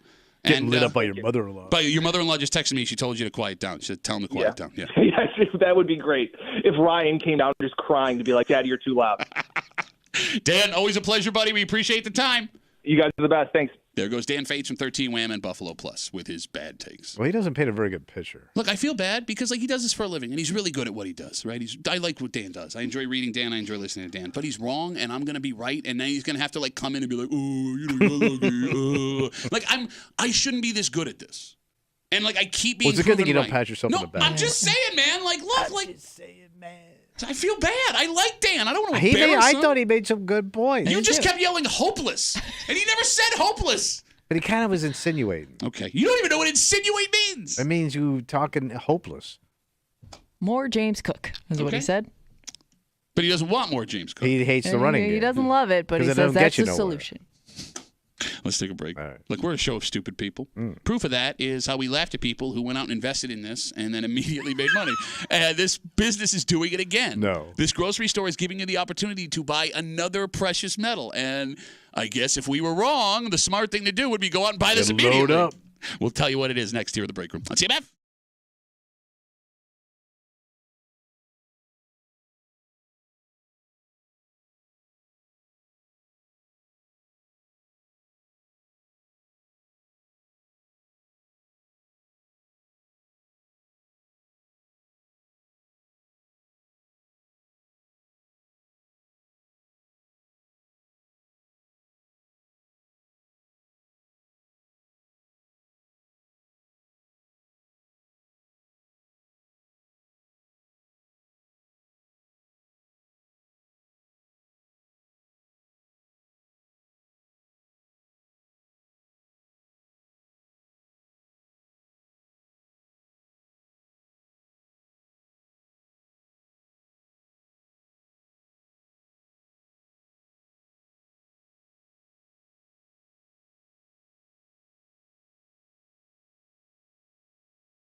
This story sounds dumb.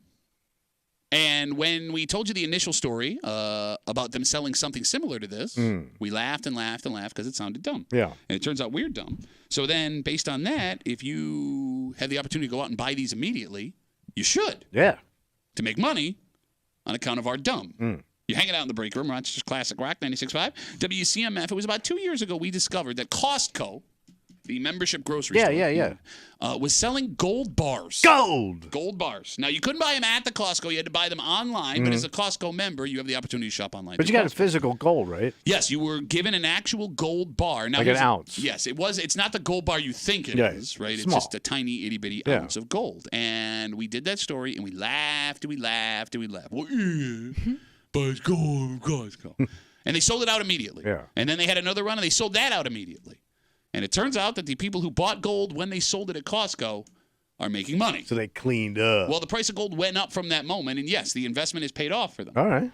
Well, Costco is dipping their foot back into the precious metals game. So what we got now? Now, from Costco, you can buy platinum bars. Platinum? 1 ounce of platinum. Is platinum bigger than gold or less than gold? I don't know. 252 WCMF, I thought it was more, but I 252-9263. guess Because in credit cards, the platinum is bigger than the gold. Yes, but they don't give out platinum metal, so I don't know where it would fall. I know that gold is better than silver based on the metals. Right. Platinum is usually, it says, more valuable than gold. Okay. Right now, you can buy a 1 ounce platinum bar from Costco for the low price of $1,089.99. 1,000. Limit 5 per customer. Limit 5. No problem there. Limit 5 per customer. So how much you getting? 1 ounce. So they sell them in bars, and they also sell them in Canadian coins. It's like Canadian minted. Oh, that way you coin. can use them in machines. I know I wouldn't do that. When I want to buy a $100,000 bar. So it's pretty small then, 1 ounce. Yeah, but again, it's not about the size. Usually It's about the increase value. in value, right? All right. So What Kimmy, were the gold ones? What did the gold ones weigh? I thought it was bigger than that. No, it was 1 ounce. It was always. Was it? It was an ounce, okay. yeah. All right. So we laughed at Costco Gold. Now we look like idiots. Kimmy? Yeah. Should people be getting in on the ground floor of Costco Platinum? I mean, no. Wait, How do based on everything we just did. I don't know how you sell it. Like, let's say it jumps way up in price, right? I got this platinum. Yeah. I got a bunch of these, like, they look like little dominoes. Yeah. Size. Where do I go to get rid of them to get my cash? You can go to a pawn shop and they'll sell it for whatever the price is that day. Yeah. Pawn shops do that? Yeah. All right. I mean, they're making an investment, right? They're taking it in, hoping it will also increase in value, and that way they're going to make money off your precious metal. I mean, I'm sure there's other places to sell it, All right. but I know, like, the quickest way to do it, Pawn shop? I don't know if it's the most cost-effective way, is to go to a pawn shop. There's also, like, coin dealers in town that will work in precious metals. Yeah. So All if you right. go to a Okay. place like All that. right. But then they charge you a fee, I don't know. don't they? Why don't you ask me about my precious metals? But game? sometimes there's a whack on these. Probably, yeah. Everyone's got to make a little bit of money. I So know. I guess the idea would be that it raises enough in value where even with the whack, as you put it, All right. This you're also still making money. seems like something where you have to be a super organized, responsible person for this to pay off, because I can see so many people buying this thing, tucking it away somewhere, and then totally forgetting what they did with it years later. If you're spending almost $1,100 on an ounce of platinum or gold, whatever it is, you have to have a safe or a safety deposit box. You would think. You can't tell me people are but- putting this in their like up dresser Oh, drawer. sticking it in like a You may want to show it off a little bit. yeah. Maybe you take it out of the safe, show it, and put it back in the safe. Yeah, but then we have take to it out and look at it. Right. I mean, look, based on how stupid we And you looked, got to wait. You got to be patient too. You got to wait for it to really spike in Yeah, I don't price. know how long right? it's gonna take. Yeah, I mean, I don't know. And by the way, there is no guarantee it goes up in price. I mean, these prices They could tank. They raise, they fall. And here's the thing: I know someone's going to call me and talk about gold and platinum, and over the length of time, blah blah blah blah. It's always been a good investment. Don't wait to buy gold, Pat. Buy gold and wait. That's not what. That's not what I'm not telling people to do this. No, but that's just the Yeah, I got it. No, it just makes it sound like I listen to Pat Boone when he tells me things about money. Davy Crockett. Gold. So with this platinum now for sale at Costco, Yeah. and how stupid we look saying don't buy gold from Costco or thinking that was dumb. Maybe you should buy platinum. Got to jump on it. I'm not going to do it. Bro, we're losing money. So you know what's going to happen, right? What's that going to happen? After we said don't buy gold and gold like went up, and, oh, we look dumb. We're going to say, hey, maybe you should buy platinum. And then you buy the platinum, and you know the platinum's going to bottom out if you buy it because we say go buy platinum. Yes. So Thank you, Costco. Don't do anything we said. It also feels weird like buying it from a warehouse grocery store. Yeah. It doesn't have the same like investment feel to it. Special Like when you walk into any uniqueness bank. to it. Yeah. any bank you go into, it has a feel of conservative money management. Okay. It just has an aura of it. Yeah. Ain't no aura of them next to a pallet of tampons and a whole like big jars of pickles. But I can't walk into the bank and buy gold or platinum, can I? I have no idea. Where's like the most classy place you can buy physical precious Maybe you metals? can, but yeah, like they have to ship it to you. I don't know. Does the gold bank have gold on reserve? Well, usually they keep it in the safe, all piled up with a light on it. 252 WCMF. And then Matt Damon comes in and steals it all. 252-9263. Again, Costco is now offering platinum bars after selling out of gold and silver a couple of years ago. The gold and silver prices have gone up. So people that invested, despite the fact that we laughed at everybody, nailed it. So okay. Let's talk to Pat. He's on CMF. Hey, Pat. How are you, buddy? Hey, what's going on? Hey, Pat. How's it going? Hey, so I got a bunch of gold bars. I got 5 1-ounce gold bars. I'll give Tommy if he can give me a winning football bet this week. Ooh, pressure's on, buddy. Ooh. Yeah, you're gonna keep those gold bars. Those are your gold bars forever. What were your bets this week? No good ones? No, Pat. He's been over his last 10. Actually, he hasn't won in. Hey, listen, buddy. You don't gotta yell at me. All right. All right, Pat. Great. Thanks for the call, man. I appreciate it. I hate everybody right now. That's okay. He'll be fine. He's got 5 gold bars. Doing pretty good. That's how much confidence he has in you. He's a millionaire. Facebook Wednesday's coming in. You can always get us at WCMF for the Break Room Facebook page. This comes in from Dan. Dan says, always buy precious metals when you have the chance to buy precious metals over the long term. They always increase in value. But you guys may have been right about crypto, so I don't know where I'm supposed to go here. We did ask questions about crypto, and then crypto kind of bottomed out. But I don't know where. But they still advertise all over the place. Yeah, no, I hear Still a when thing. I hear when they advertise things, it means it's doing well. Yeah, because they have the money to buy the ad. We come back, we wrap it up, we tell you what we're doing tomorrow next here in the Break Room on CM.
righty, old post Monday or ever. No, it's currently Monday. So yeah. Tuesday is Post-game Post-game Monday. Thank you. yeah. Thank Post-game you. We got it. Monday. Here Yeah, in the you break know what I room On CMF, that makes tomorrow Tuesday. You know what that means? Oh, tomorrow's where are they picking in the hood with Kimmy? Kimmy's got her post from the neighborhood app. She's going to read it out loud. Street names, town references, etc. Listen, blah, blah, blah, blah, blah, where they whining just after 9 o'clock. And look, we have had 2 weeks of nothing but chaos on where they whining. Yeah, it's been weird. Yeah. Weird few weeks. 2 weeks ago, we blamed the moving into Thursday. But then we had last Tuesday. Yeah, we did have a winner on Tuesday. We had at a least. winner, yeah. but we had 3 people disqualify themselves. One lady called in just because she thought, she's like, "Oh, you said to call in. What are we doing?" What you got? She's one of them that disqualified herself. Another woman picked not Clifton Springs. Where? No. Oh, Saratoga. Saratoga Springs. Saratoga Springs. And we Near were, Vermont. Yes, and we're like, why? And she, Saratoga Springs. We got to get back on track All tomorrow. right, we got to do this. Right, look, we don't take a lot of things seriously on this room, but we take Where They Whine seriously. It's a gift that was bestowed upon us from the gods. I don't mind people thinking outside the box, but maybe keep it to Monroe County and a little bit outside. I don't Monroe like people County. thinking outside the box, but I need you to keep it inside a box. Or the other side Well, of the I'm saying, Hudson. maybe the greater Rochester area. She's going all Lewis and Clark on us. So tomorrow, just after 9 o'clock, we get back on track with a certified American registered Where They Whining. Great. Just after 9 o'clock here in the break room on CMF. For Kimmy, who wants everybody cut, Sean McDermott fired. He's a disappointment. What Everybody did you sucks. hear? Josh Allen. You're worse at trade listening him than Tommy. right now. For Tommy Ulay, Yeah, you're worse than me, man. nobody's worse than you. You suck. Nobody's worse than you. My name's Pat W. We'll see you tomorrow morning in the break room, 6 a.m. on 96.5 WCMF.